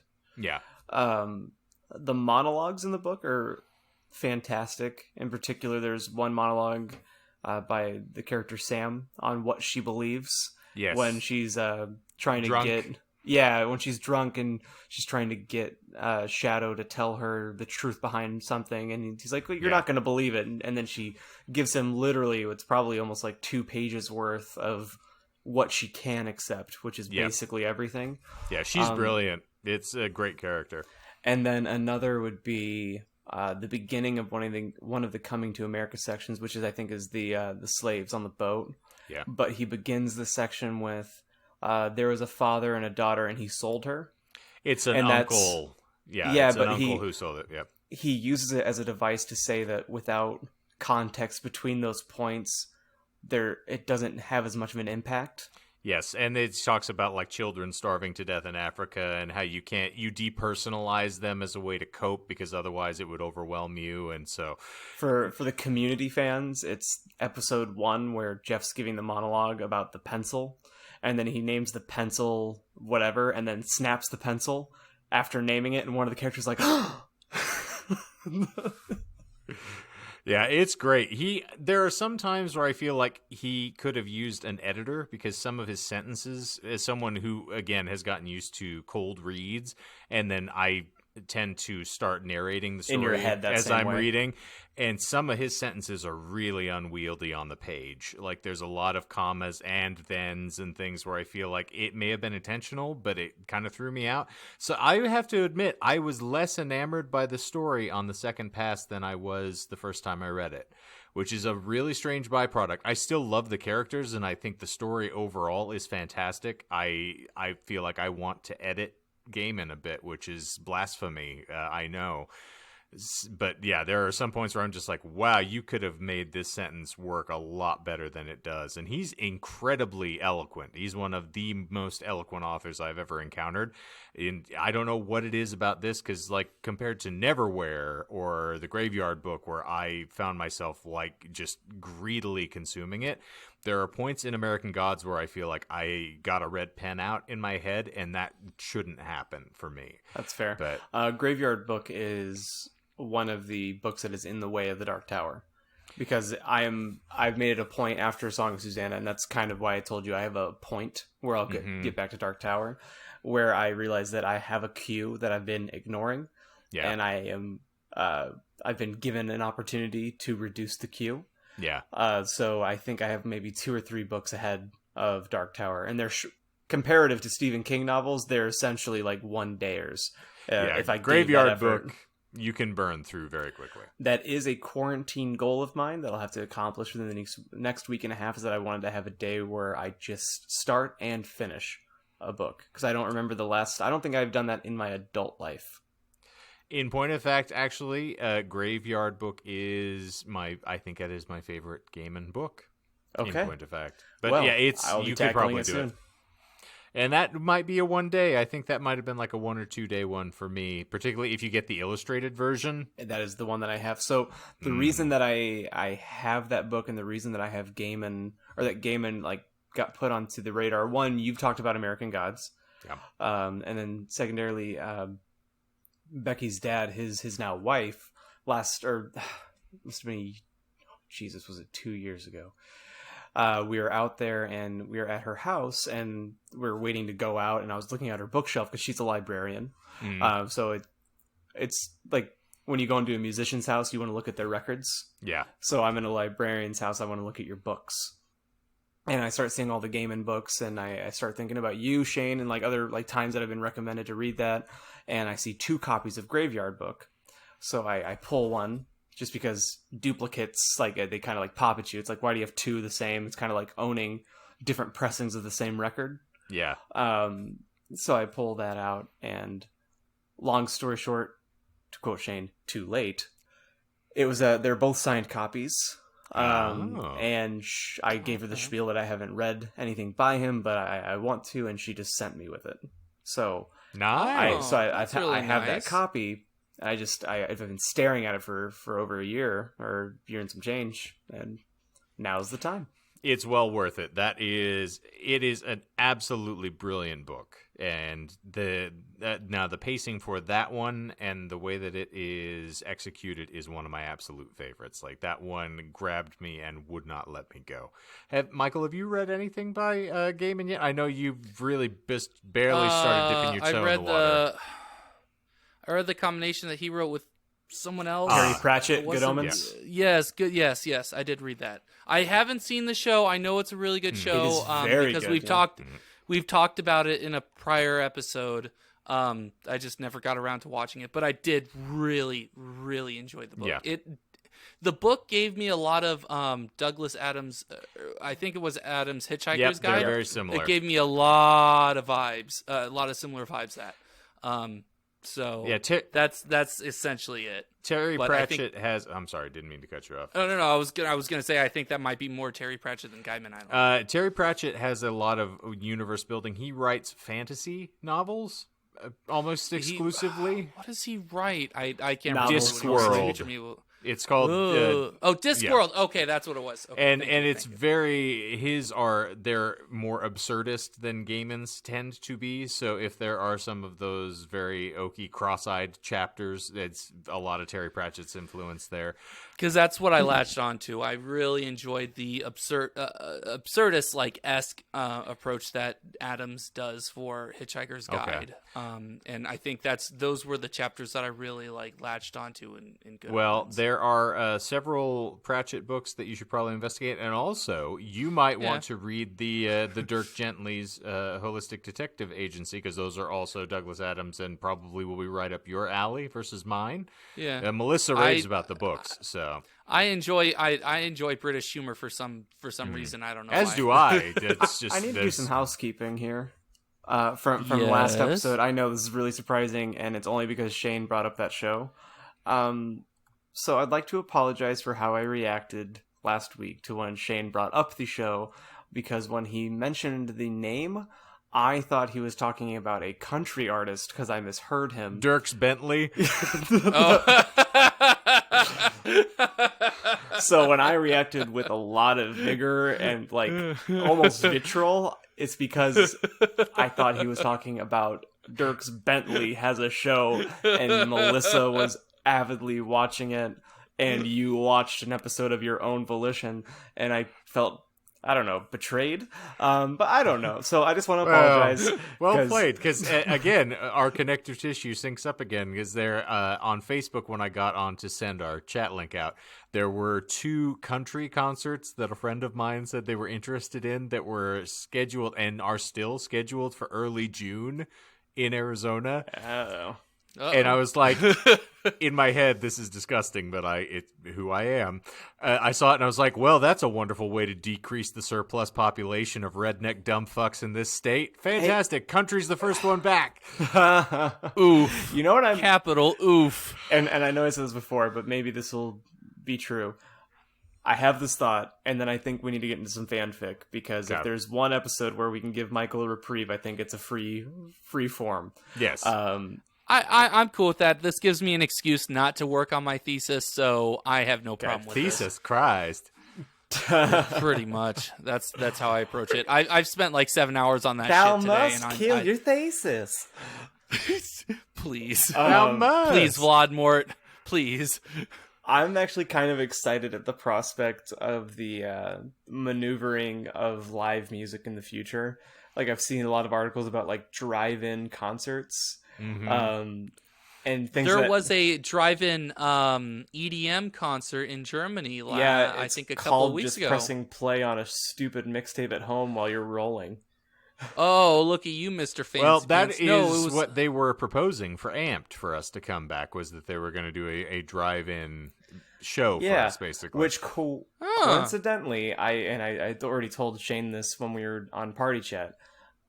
Nothing has been said. We haven't had any communication, but I am 90% sure that our first gig back will be at Amped. That would probably stand to reason. Because that beautiful sense. venue is already, naturally as it was built, made for distancing. Yeah. You say that, and then they had pictures posted from their trivia night, and everyone was like on top of each other. Oh, is this recently? Yes, they had a trivia night this week, and I cringed seeing it, because there's tables like brimming with people. Oh, well, that's because it's a popular event. But well, we have had. I wasn't gonna go there. At least 3 nights where that was our case out there in Anthem. That is true. I was gonna say it's because that's the only form of social engagement for people out there all the way in Anthem. So here's like a picture that I'll paint, and it's why I get kind of... Yes, please, because the listeners probably have no idea what the fuck we're talking about, because I don't think you've referenced Amped at all. Amped out in Anthem, Arizona is primarily a coffee shop, but they also do live music, and they have a beautiful stage that's built, as almost like a focal point, and they have a little like balcony that overlooks. But much like a coffee shop, they have your little like four-seater tables equally spaced around the area. But the picture I really wanted to paint is for a band like us who has, like, we're not hard rock, we're not aggressive, we're kind of in the middle of the road and we have fans that don't, God, how to put this delicately, they don't want to stand. It's okay, I won't be offended. They don't want to stay. Like, if you give them an opportunity just to sit or be on the wall, that's kind of what they want to do, and it's not an offensive thing. It's just like, we're not making music for you to dance to. We're not making music for you to mosh to. So for bands, for avant-garde kind of bands or indie rock bands, it becomes an optimistic point for me of like going to venues where you have high top seatings of groups of 4 that are paced around. And then let's be real, like our draw, it's not like we were selling out venues, but you could easily sell at a venue when there's distancing involved. So when they only sell an eighth of the when tickets, you only allow 15 people into the venue, then we can sell that out. Yes, Probably. I will say, hype up your band a little bit for all the three. The future editor that's listening, because everyone else has checked out at this point. I will say that like your band isn't like the band that you'd sit down like listening to like an orchestral performance. Like you're not going to sit down and give it 110% of your attention. You're also not going to be dancing, throwing people around, or moshing. But it's good, nice listening. I wouldn't call it background because I feel like that would almost be a negative connotation. But it's like music that like sets a scene. So like a lot of movies, a lot of the like scenes that are being set, a lot of the opening acts are driven by their music, their musical score. I would say the music is your music is like that in a lot of regards, in that you paint a picture. But if I happen to zone out for a couple of seconds, I may lose a couple of lines of dialogue that's being thrown at me, but I'm not going to miss a picture. It's like, because now I like to liken it back to our episodes. It's like your band is like a free-form episode here where, if you zone out and you miss a couple of, minutes or something, you're not completely missing out. Or like if you're at a show and you are drunk and you fall asleep while leaning against a fixture and get kicked out. A pillar and get kicked out after you guys performed, by the way. Okay. Has that ever happened to you? Yes, it's the only time I've been kicked out of a bar, since you're going to blatantly mention that. But anyway, it's way different than other bands that require like complete engagement, like last week's episode, in order to understand what's going on. And that's what I like about your guys' like music, is that like I can sit here and I can listen to it, and I've listened to it 100 times and I'm still interested in listening to it. But if someone next to me asks a question or says something, I can respond and not feel like you can I'm still like, enjoy yourself up while engaging. I don't have to tell the person to shut the fuck up. I'm trying to listen to this music and enjoy it for all of it. I'd also think that we, as a performing group, aren't that band that beats you over the head with it, that does my pet peeve of watching a band is when the singer is screaming at you like, come on, and they try to make you clap your hands over the top of your head. And we're not a participation band. We're not doing the hokey fucking pokey. We just want you to relax and listen and enjoy, we've had people try to engage that way without prompting, and it never is good. I don't remember what song it was, but like people started clapping and they did that stereotypical on the 1 and the 3. Like, I think it was naloxone. And we also have a drummer who enjoys breaking up his beats, so he enjoys being anticipatory and doing things like he does ghost notes pretty routinely, so he'll slip meter stuff. too. Yeah, and so like to watch a group try to stick with that one, and it's a punk song, so it's very easy to kind of keep going, you would think, but yeah, they screwed us up more than they are. We were not in the same time signature at all by the time we got into it. Yeah, I also think like the only engagement. Oh, sorry. Oh no, you're fine. The only engagement that we really give is usually like myself and John's wife. Whenever we like cheer at the end of a solo because we've heard the song 100 times, we know when the solo ends, and we usually just like woo, or stuff like that. But that's usually just because we're just being And because you stupid. want to get Sam's head big enough that she eventually tries to sabotage the band. I mean, that might be your wife's, like whole Because the more you thing, but applaud for her violin solos, the more power you give her. And that is a dangerous, dangerous thing to do. I applaud all solos so that I eventually pressure Logan into doing his own bass solo. That is why I still have a paper at my house that has been signed by him that says bass solo. I thought that's because, much like your bathroom, you just don't clean. No, I keep that specifically because I want to get drunk one night and bring it to a show and just yell drum solo at him as I've done in the past. Now, see, here's the funny thing is, for those that are not familiar with our general canon, the reason that we harangue Sam so much as a band is that it's akin to the Tinkerbell principle, is we have to kill her so that the clapping can bring her back to life. That's very fair. Yeah, so every time that we get done with stuff, her head starts to swell a little, we have to just, oh my goodness. Let out some steam. Yes, we also have to, just propel sharp objects at her to the point that she's on the verge of death, and then the applause brings her right back to life. So it's a worthwhile endeavor. And if I may, You may not. speaking of bringing Denied. me back to life, can Thank we you. get a previously on My Immortal? You most certainly can. So previously on My Immortal, we dealt with what was a pretty compressed segment where Ebony and Draco had a bit of a blow up because she thought that he had cheated on her with the vampire Potter. And so in order to recover from this, she accosted Vampire Potter, as we saw, and then she went into the Forbidden Forest to come back to her senses and to grieve the loss of her burgeoning relationship, only to be confronted by Voldemort. And we discovered that Southern Dandy Voldemort asked her that she needs to kill Mr. Draco. No, I'm sorry. I misspoke. God damn it, Shane. Mr. Vampire the Potter. Voldemort wants you to destroy the Vampire Potter, as is the conceit of the entire goddamn set of stories. And if Ebony does not dispatch Vampire, then Voldemort will dispatch young Draco Malfoy. And he gives Ebony a gun, like you do, because we don't have any curses or anything that will actually work for that. I feel like effect. they're just kind of Crush doing eggs. like American school kind of system here and just giving everyone guns. Oh, just wait. Like that actually does. That's a plot point. Well, Spoilers. the author mentions it as a plot point. in a moment. Spoilers. We'll cover that actually today. I Well, believe. here's the joy of, I think, in looking back at this, My Immortal is essentially the drunk storytime version of Harry Potter. That's what we have discovered. So, And we have given up on the deep analysis. We're just, yes, I believe we have. I mean, we'll make comments here and there, The but fuck we I will. don't think we can really. Excuse me.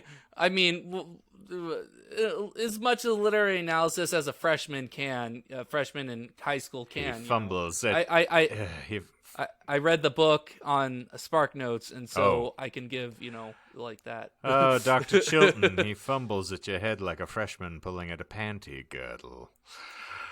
And how? Sorry, I didn't mean to interrupt you previously on, but I Yeah, thought it was no, you sure basically did. there. The both of you did, so you can fuck yourselves. Woo! So, now, Ebony, trying to come to terms with the fact that she has been told she must kill Vampire lest she lose Draco, she goes to band practice with her whatever the fuck, Good Charlotte / My Chemical Romance / Slipknot cover band. So, Bloody Gothic Rose 666, which is the very catchy title that they have affixed to themselves. And she's somewhat unconsolable. And as she is unburdening her soul to Hermione Granger, otherwise known as B. Bloody Mary Smith, she unveils this, and Draco emerges to find out that this proposition has been given. And thus, he leaves crying, and naturally, she inconsolable practices for another hour,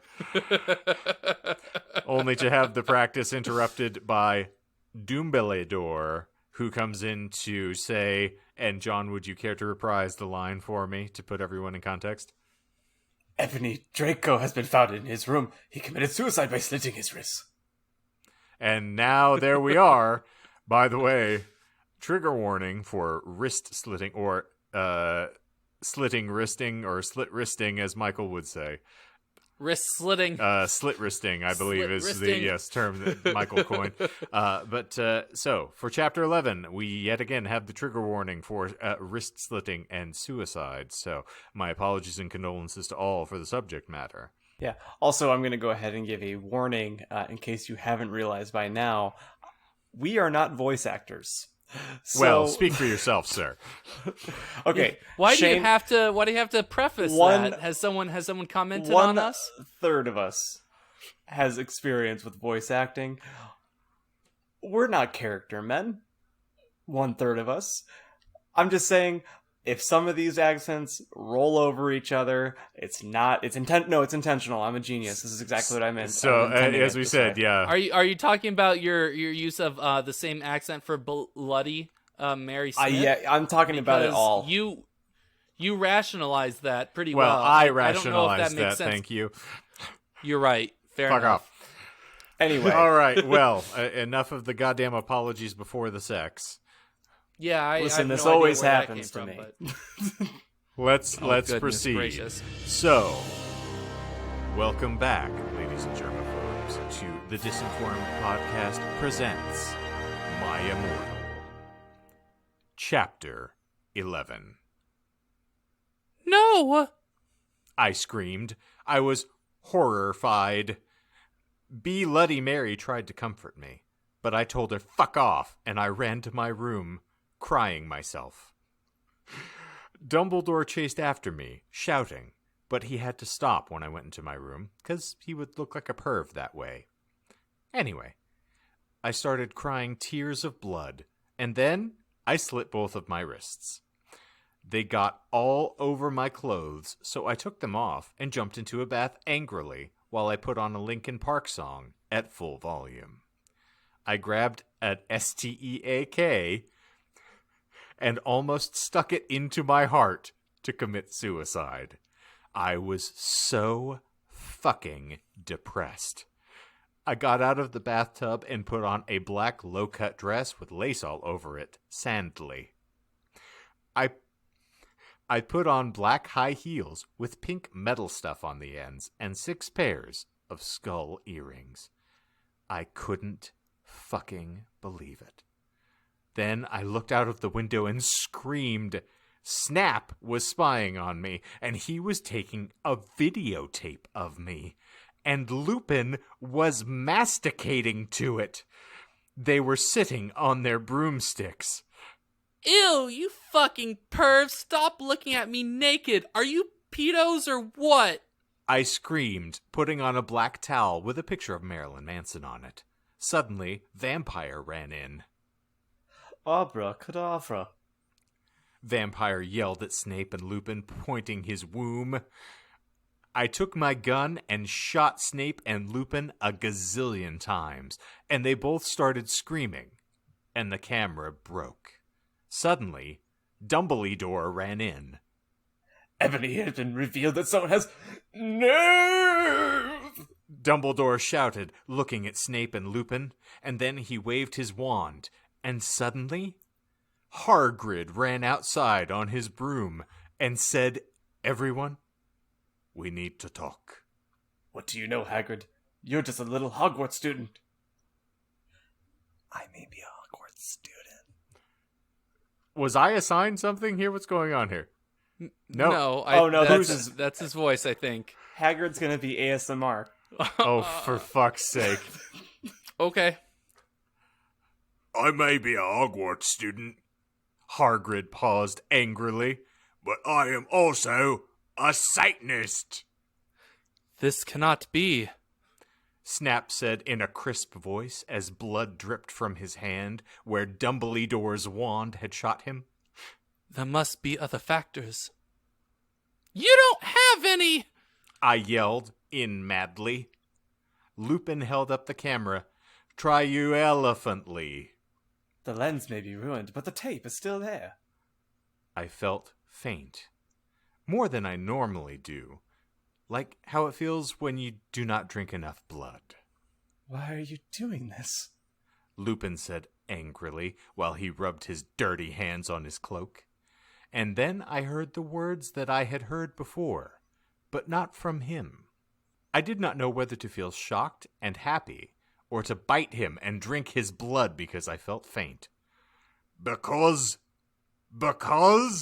Hargrid said, and he paused in the air, dramatically, waving his wand in the air. Then swooped he in, singing to the tune of a gothic version of a song by 50 Cent. Because you're gothic? Snap asked in a little afraid voice, 'cause he was afraid. It meant he was connected with Satan. Because I love her.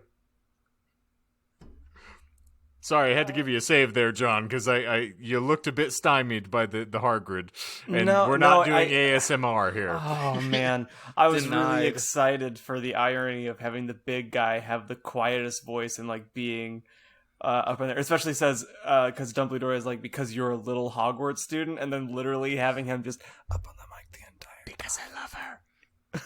Yeah, like, you know. I mean, you're more than welcome to retcon, Michael. You're directing this clusterfuck, so I yeah. like Mike Myers being. You're welcome. I like Shrek being Hargrid. Instead. As long as, like, if you want to take back over control of Hargrid, John, as long as you speak like him, that's fine. No, because I think he I like speaks. Shane's Hargrid. Okay, he speaks a lot in the next chapter, so you might be sitting around not doing anything for a while if you want Shane to take over for Hargrid. I think we got to service the role rather than the individual. Fair so enough. I feel like I was outacted, and I'm willing to live with that. Okay. I will update it from here on out that Shane will be Hargrid. All right. Fuck. Now, Hagrid. how come the title of the episode has to be that we all just bumblefuck talk over each other, because this has been the most active we've all been. So chapter 12 is going to be a long one, right? Yes. It's a pretty long one. Mhm. So first, there are two things. One Shane should see coming, and the other he probably shouldn't. So let's talk about chapter 11. What happened there? Because that was a clusterfuck. So there was some voyeurism going on, and Masticating. Masticating. Hey, listen, we all got to chew sometimes. mhm. And I just kind of I've been upset enough before that I would like to try and beat my heart to death with a juicy steak. Well, I she mean- didn't necessarily say that it was raw, so it could. I mean, be- she could have had, tried to get some A1 steak sauce out of herself. That's possible. Mhm. Yeah, I mean, fair enough. It's how steak gets done. She also could be making a comment onto the American system of eating way more meat than is initially than is healthy. Eventually considering to commit suicide by ingesting too much cholesterol. She's gonna kill herself with heart disease eventually. Aren't we all? It's reasonable. That I just pulled that out of my ass, and I'm happy for that. That's pure literary analysis right there. Tell you Well, what. it's funny because normally you're putting things in there, so Yeah, it's I know. contrarian. That's- I'm Yeah. proud of you. I'm proud of myself too. I didn't should think I be. could do it. You little gaping glory hole of a gothic fuck you. Woohoo! So Snap and Lupin are looking in on her. She accuses them. Dumbledore runs in. Firstly, she's trying to kill herself because Draco tried to kill himself. So this is not melodramatic at all. And now she's gotten out of a bath and decides to dress up again because you can't kill yourself if you're a vampire. And in the act of, clothing herself after... I love that she said she was putting on all of this clothing, and we have now gotten the full spectrum and gamut of bullshit that's sold by the Hot Topic. and none of us cares, but we're getting their fucking fall catalog read out loud to us. And then she's like, and then I had to put my towel back on. I'm like, where did those clothes go? You just described it you were fucking putting on for 3 paragraphs here, and all of a sudden you're naked again. What the fuck's going on? I think she was choosing out her wardrobe Oh, and I was saying see. what she was about to wear. Don't we all lay our clothing out? What are you, a fucking Exactly. ebony apologist? Apparently. He is ebony, so I mean, the simulacrum has taken over Michael's brain. Sure, I like that now. I will try and defend her actions to the best of my mental capacity. Good luck. Yeah, best wishes. Now, Shane, can you guess the second thing? No, I can't guess the second thing. I have to pee. Motherfuck. Okay. 2 hours later. I also love that we're all gone crazy based on the fact that this thing oscillates back between Hagrid and Hagrid and Hagrid and Hagrid enough that just It honestly, because I'm gonna, you know what? No. I'll keep this back in now. But it was a concerted effort of my own to keep his name spelled correctly. For the person like in bold. The only person that I actually changed their name was Vampire because I think I just started it and I forgot to keep it Harry, so I just was like, fuck it. But everyone else, their names are spelled correctly 100% of the time. Just because, like, I don't know, I'm weird about that. But if it's in... You're a satanist? Yes. I'm a you satin. are a perfect satanist. So, Yes. should I read the note that is Yeah, affixed that's to the interesting. beginning Yes, of I included because I felt it was important enough to include, and that will be included in the reading because it was a Okay. major character deviation from the actual canon. So, according to the note, before we begin Chapter 12, which also continues to have the trigger warning for the slit wristing, Tara addresses her reason behind Hagrid being a student in an author's note at the beginning of this chapter, reading, "Stop F, AING. Okay, Hagrid is a pedo, the number 2, a lot of PPL in American spelled with a K, schools spelled SKOOLZ. It's very difficult to read this like it's a fucking text message. So how about Just Hagrid is a pedo to a lot of people in American schools, or like, dat I want to address the issue. but issue is ISHU. That one's important. Jesus. How do you know, N-O, snap, I ain't Christian, plus Hagrid isn't really love with Ebony, that was Cedric, okay. all of the author's notes read like that, which is why I did not include them at the beginning and at some of the Thank you. ends. Yes. Okay, let's call back real quick to Michael's episode that introduced this just profound work of literary nonsense. That was a good description for it. So, Michael, when you originally presented this, at some point you speculated whether or not you thought this was 100% satirical and done by someone that wasn't touched. There is debate amongst scholars of this literary text, which is the most sophisticated I'll describe of it, that... And we're using that word very loosely, literary. Oh, all those words as loose as... Anyway. Woohoo! There is debate amongst people that have read this, that this is either a work of someone that is mentally touched or a complete satire. I am of the opinion that it is satire only because, and I will mention it in the chapter when we get to it, she mentions people from books that, or from shows, or from, what is it? Books. Content. Intellectual, yes, from content. Intellectual properties that are only in books and not movies. Specifically, she mentions Tom Bombadil. She calls Tom Riddle Tom Bombadil. So just judging, the reason I bring this up...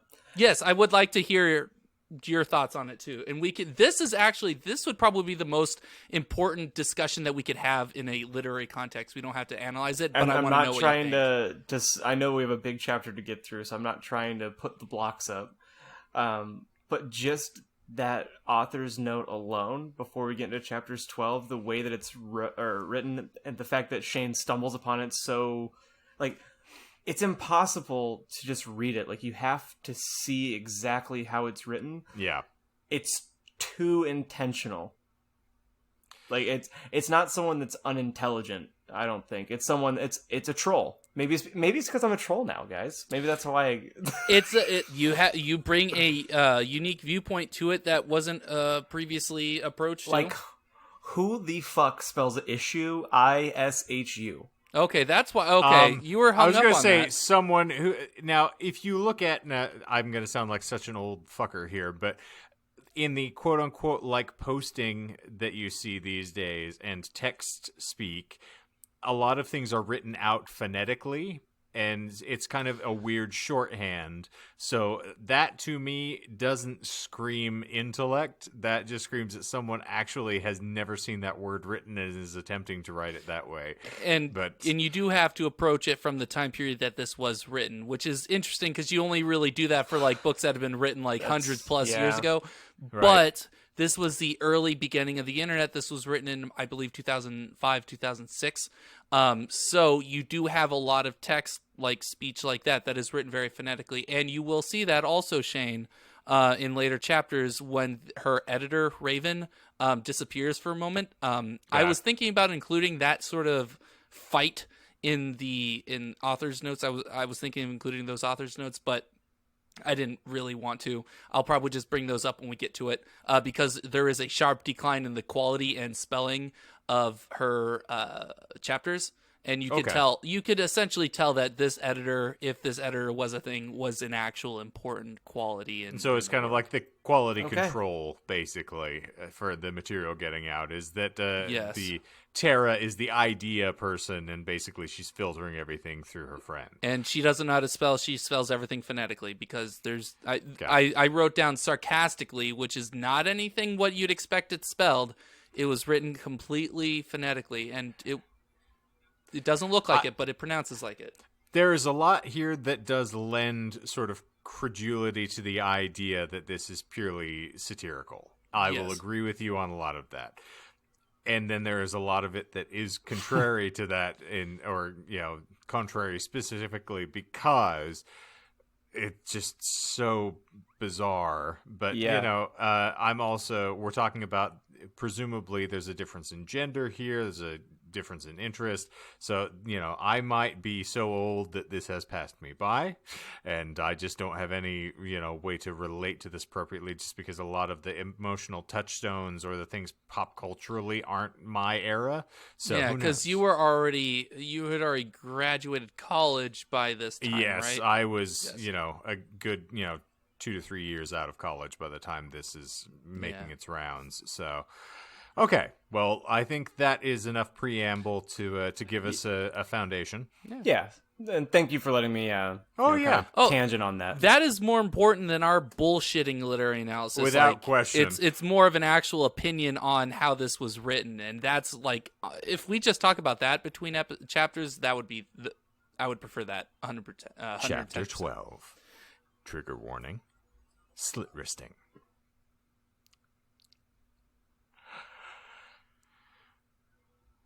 Okay, I assume we're. Oh man, this so right much below, random right text. Yes, I see it. Yes, I'm sorry, I didn't give. Space in my head as I'm looking at it, I'm just like, okay, good. That's where I'm starting. Chapter 12. I was about to slit my wrists again with the silver knife that Drago had given me in case anything happened to him. He had told me to use it valiantly against an enemy, but I knew that we must go together. No! I thought that was hair grid, but it was vampire. He started to scream. OMFG, no! My scar hurts! And then his eyes rolled up. You could only see his red whites. Then I stopped. How did you know? I saw it, and my scar turned back into the lightning bolt. No! I ran up closer. I thought you didn't have a scar anymore. I shouted. I do, but Diabolo changed it into a pentagram for me, and I always cover it up with foundation.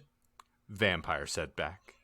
Anyway, my scar hit, and it turned back into the lightning bolt. Save me! Then I had a vision of what was... Oh, nope, that's just not a space. Wait. No, that's still text. That's still the vampire. That's still you. Wow, this has happened. It's finally happened. I'm telling you, man, it's rough. Shit's difficult to get through. Anyway, my scar hit, and it turned back into the lightning bolt. Save me! Then I had a vision of what was happening to Draco. Wolfmort has him bondage. Anyway, I was in the school nurse's office now. Wait, whoa, bro. Nope, this is me. You got too excited there, bro. Oh, Jesus. Okay. Wolfmort just threw everybody through a loop, I'm sure. Michael, I'm sorry. You are going to get to edit the ever-loving shit out of this. So. Future me, when he makes the whole thing edit, that's when I will probably edit this out. I'll probably keep this for the episode. Oh, fun. Well, Yeah. yes. My apologies future to all me. you discerning listeners here who actually want some coherency of the narrative. Fuck cohesion. All right. You haven't made it this All far right. in cohesion. All right. All right. Wolfmort has him bondage. Anyway, I was in the school nurse's office now, recovering from my slit wrists. Snap and Loppin and Horrid were there too. They were going to St. Mango's after they recovered because they were pedophiles, and you can't have those fucking pervs teaching in a school with lots of hot girls. Dumbledore has constipated the Cydio camera they took of me naked. I put up my middle finger at them. Anyway, Hagrid came into my hospital bed holding a bouquet of pink roses. Enderby, I need to tell you something, he said in a serious voice, giving me the roses. Fuck off. You know I hate the color pink anyway, and I don't like fucked up preps like you. I snapped. Hagrid had been mean to me before being Gothic. No, Enderby, those are not roses, Hagrid says. What, are they goths too, you poser prep? I asked because I was angry that he had brought me pink roses. I saved your life, he yelled angrily. No, you didn't, I replied. Yes, she included the I replied in the quotation marks. As an I'm author. giving him Michael's author's Okay, note there cool. because it's relevant. Yes. You saved me from getting a Paris Hilton pee video made from your shower scene and getting viewed by Snap and Lupin. Who masturbated. C is that spelt wrong. To it, he added silently. Whatever. Fuck me, this is devolved.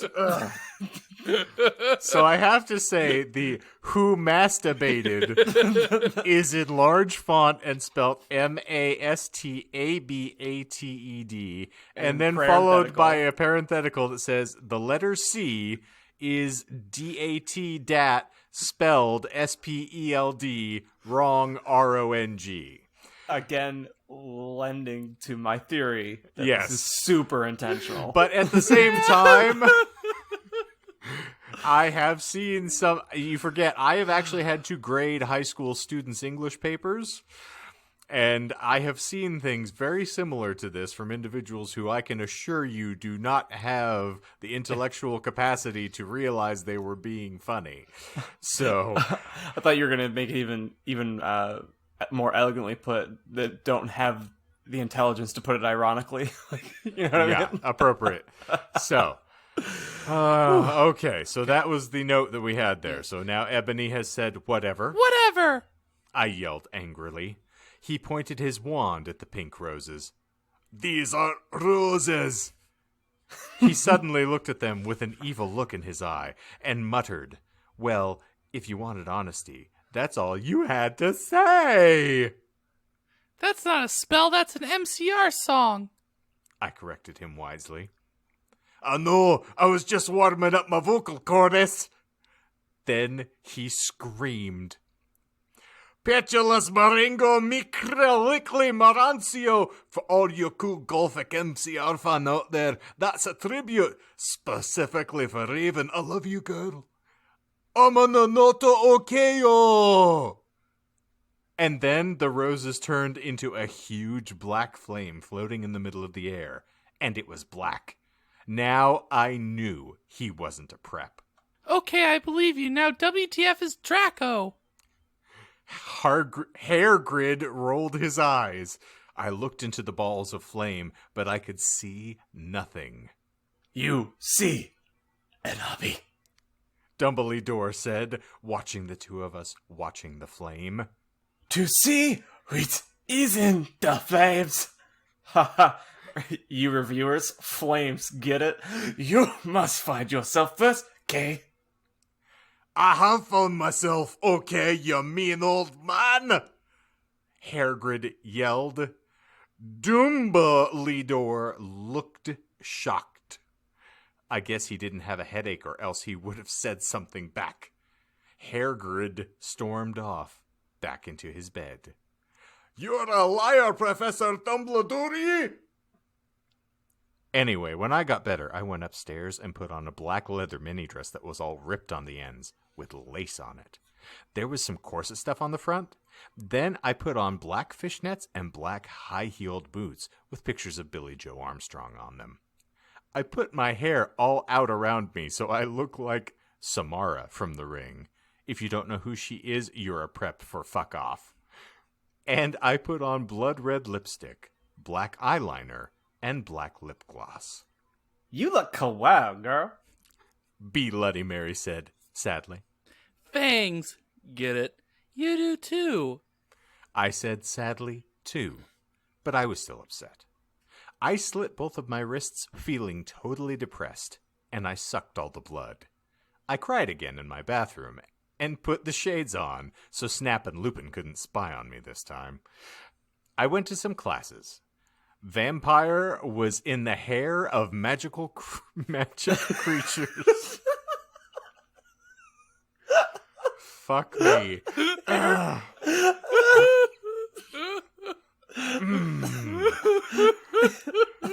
Mystical, mythical, fuck him a mystical. Magical magic. Okay. Vampire was in the hair of magic creatures. He looked all depressed because Draco had disappeared, and he had used to be in love with Draco. He was sucking some blood from a Hufflepuff. Hi. He said in a depressed way. Hi back. I said in a wookwally said way. We both looked at each other for some time. Harry had beautiful red gothic eyes so much like Draco's. Then we jumped on each other and started screwing each other.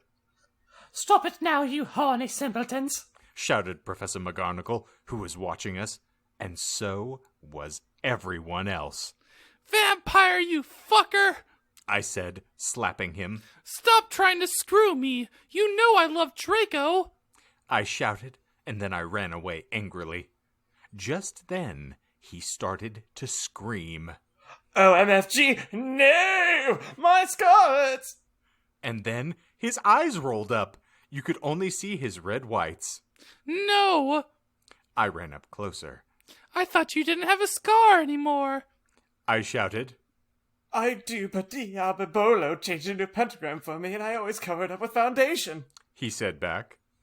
Anyway, my scar hurt, and then I had a vision of what was happening to Draco. Wolfmort has him bondage! Did we just read the same fucking chapter again? Yes. She put it in twice. Yes.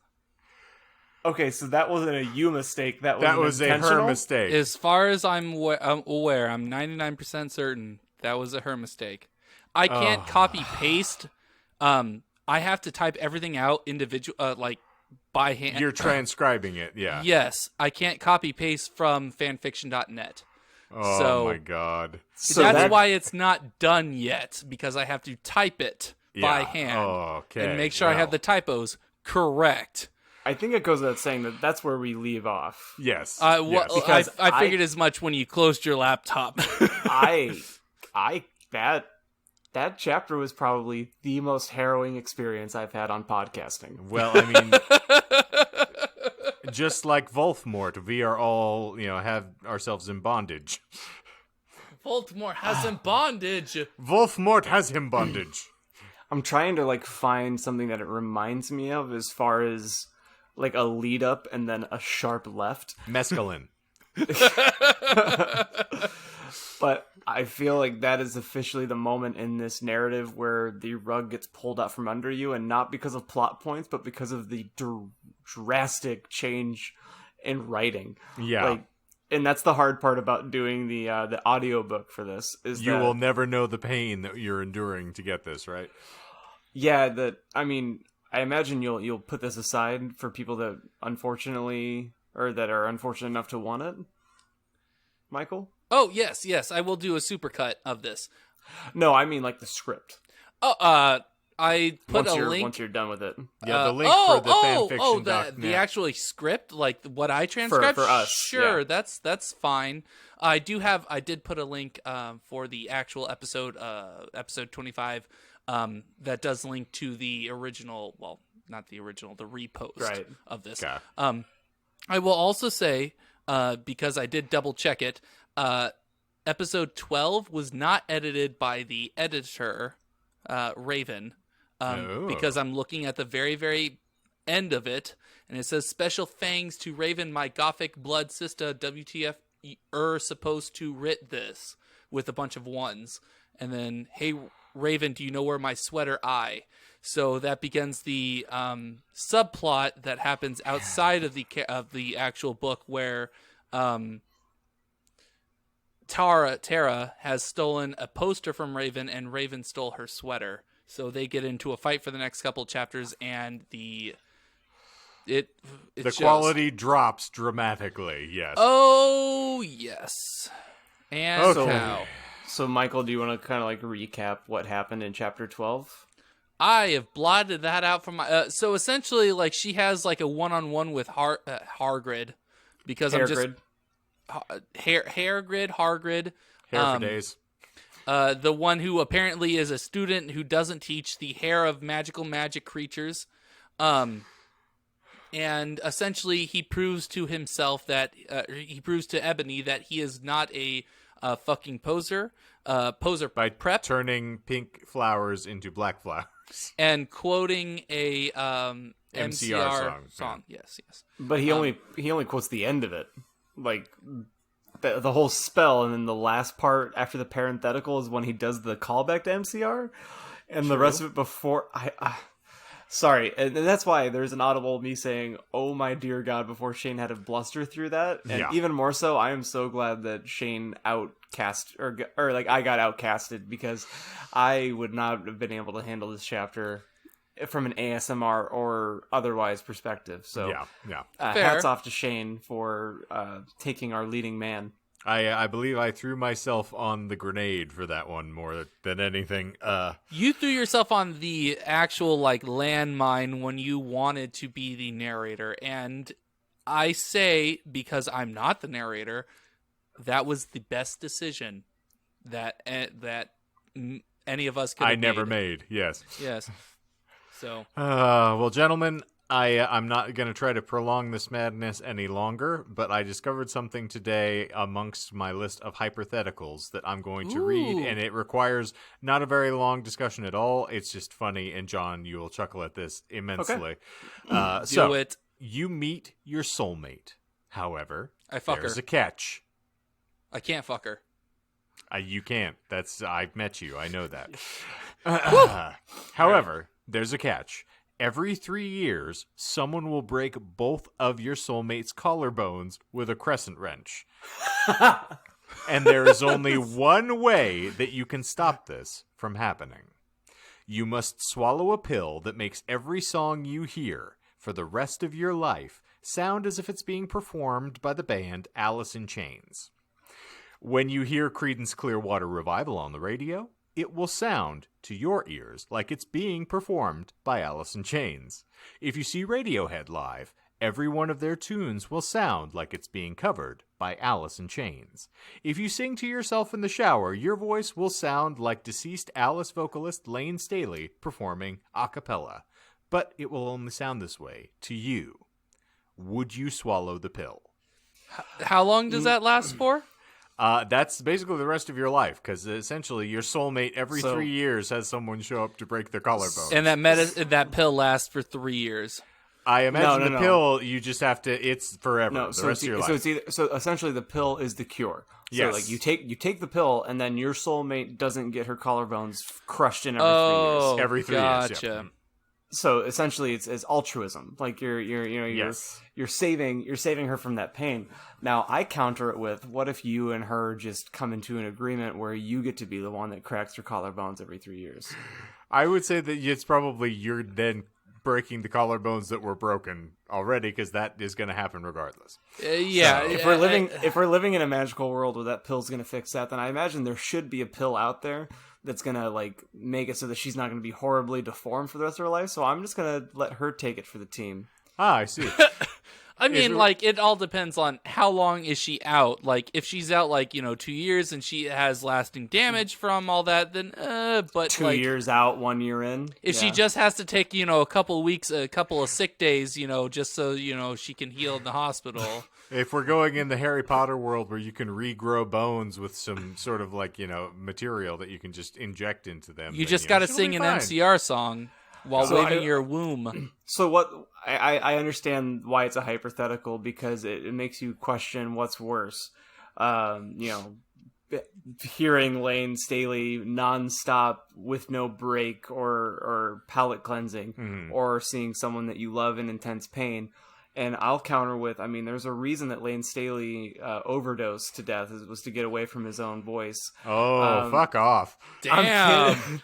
Damn. I was going to say, when I read this, I was chuckling to myself because I was like, I actually might want to live in a world where I have to hear what Alice in Chains would do for every song ever written. I can't 'Cause remember. Rocket Man would sound ridiculous if it was covered by Alice in Chains. I can't remember what he sounds like. I know this has no. You're fired, Michael. No, well, I can't remember like that. Who's Alice in Chains? Wasn't hired. But I don't know why. But when you said that, I was assuming annoying voices, and the first thing that came to mind was Cranberries' "Zombie." I happen to really enjoy Lane Staley's vocal stylings. I love her, so. but when she sings "Zombie" and also, she does the Dolores is dead as well. I know so that. now we're just beating dead horses here. We've already talked about a famous musician that has already died very, very recently. Okay, we talked about Neil Peart earlier. Okay, I know that she died either earlier this year or it was late last year. It was mid last year. Okay, cool. Okay. So, and that's why, I like the cover that Bad Wolves did of Zombie. But anyway, I don't mind I don't mind her voice. Just the way that Zombie is sung, where she Michael, what the fuck does this have to do with the question? That was the first thing that came to mind, because I was like, okay, the hypothetical must be assuming that Alice in Chains is the singer has an obnoxious voice, and so that was the first thing that came to mind. Let's And simplify I'm this Michael. before we let's simplify this before we put this I got heated. I'm sorry. baby to bed. By Let's just snuffing go it with out. let's just go with the simple. Let's go around the table and just pill or no pill. Yes. Shane, I'm taking the pill. no pill. Pill. Yeah. Well, Becky officially has 3 years until her collarbones are getting bust. Nope, I'm gonna come over Busted. tomorrow. I'm gonna. That was a good one. That was a really good one. There are plenty of other marvelous ones in It was- the run of these, so we'll appreciate them, I'm Yeah, sure. But It was I very wasn't- unique. I wasn't joking either, and I can start working on something, but I do feel like Shane has a better mind for this. If you do want to start mixing hypotheticals with fuck, marry, kills. Fuck, marry, kills. Okay, give me one. No, Yeah, I'm yeah. saying I don't have any. Wait, I the- insist you need to give me one. I Okay, got so- one. I got one. Okay. Unless you want to pull one out of your ass, I got a Nope, stupid go. one. Okay, Go. all right. Dr. Phil, Maury, or Jerry Springer. Fuck, marry, kill. Go. I fuck them all and kill myself. I stole it And- before you could get to it, John. Oh, you know what? That's the episode end. Is this a fade out? I think this is a fade out because I I'm speechless. Oh think yeah, the- since we're not gonna hype up our social media because someone doesn't want to do that anymore. You know, it'd be even more fun if like you let Shane start to do the spiel, and right before he gives the URL, you just abruptly end the episode. I did actually enjoy the fact that you stopped the music to let me rant for the last week's episode. That I was much appreciated. so proud of that. It was I'm very like, good. no, this needs to happen because I listening through them, I've been very impressed that we always start our outro about 20 seconds after the outro music starts. Like, it almost sounds like it's like it starts playing. Okay, we need to wrap this up. Like it feels like it's scripted, You put the but it's not. outro I was gonna music say in, Michael. you're God with the I we're know. ants, and you have the magnifying I don't glass. have to cut anything. I just Okay. put it right there, and it works. It's great. Anytime we're like, all right, we're gonna end it here, it's about the same, because it's usually just you shilling our social media. So now I don't know when I'm gonna start putting the outro music for this, because you're not gonna shill the social media. So that's I feel like don't- I feel why like Michael's you're staring into talking- my soul. I feel like Michael's talking past the fade out. I've been asking for a fade out for 40 fucking episodes, And I you're not getting it. It's never gonna happen. 'Cause I will this intentionally- motherfucker's just gonna keep talking until we're both dead. I will intentionally not fade out. I really hope that I never have to endure the goddamn tedium of you on a witness stand trying to recuse yourself of some accusation. Because Jesus Christ, Michael, they'd just shoot you to make it stop. They would acquit me before. It can't seem to acquit you. It does not fit. And with Shane lubing up his hand to jack off onto Michael's eager face, neck, and chest. So eager. Are you gonna let me take the ending here, Shane? Or are you gonna No. come in? I'm just I was trying to have a moment of silence so that I can actually recalibrate here. Oh, But instead, I've got Captain up here. Well, in the course of human history, no one's ever encountered the small testicles that I have, and I'll tell you what, I found them on the side of the road, and my mother got them from a small gentleman who was German. I think he was German. He was from a small town, Luxembourg. Well, you see, we Clarks, we're a And- proud race.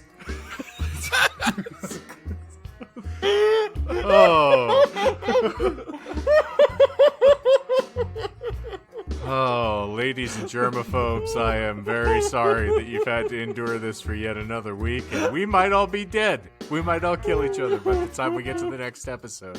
But for episode 41, and for my dear departed co-hosts, for the Disinformed podcast, I'm Shane. I'm John. and I'm Michael. Thank you all for coming. Don't worry, Hair Grid will clean it up.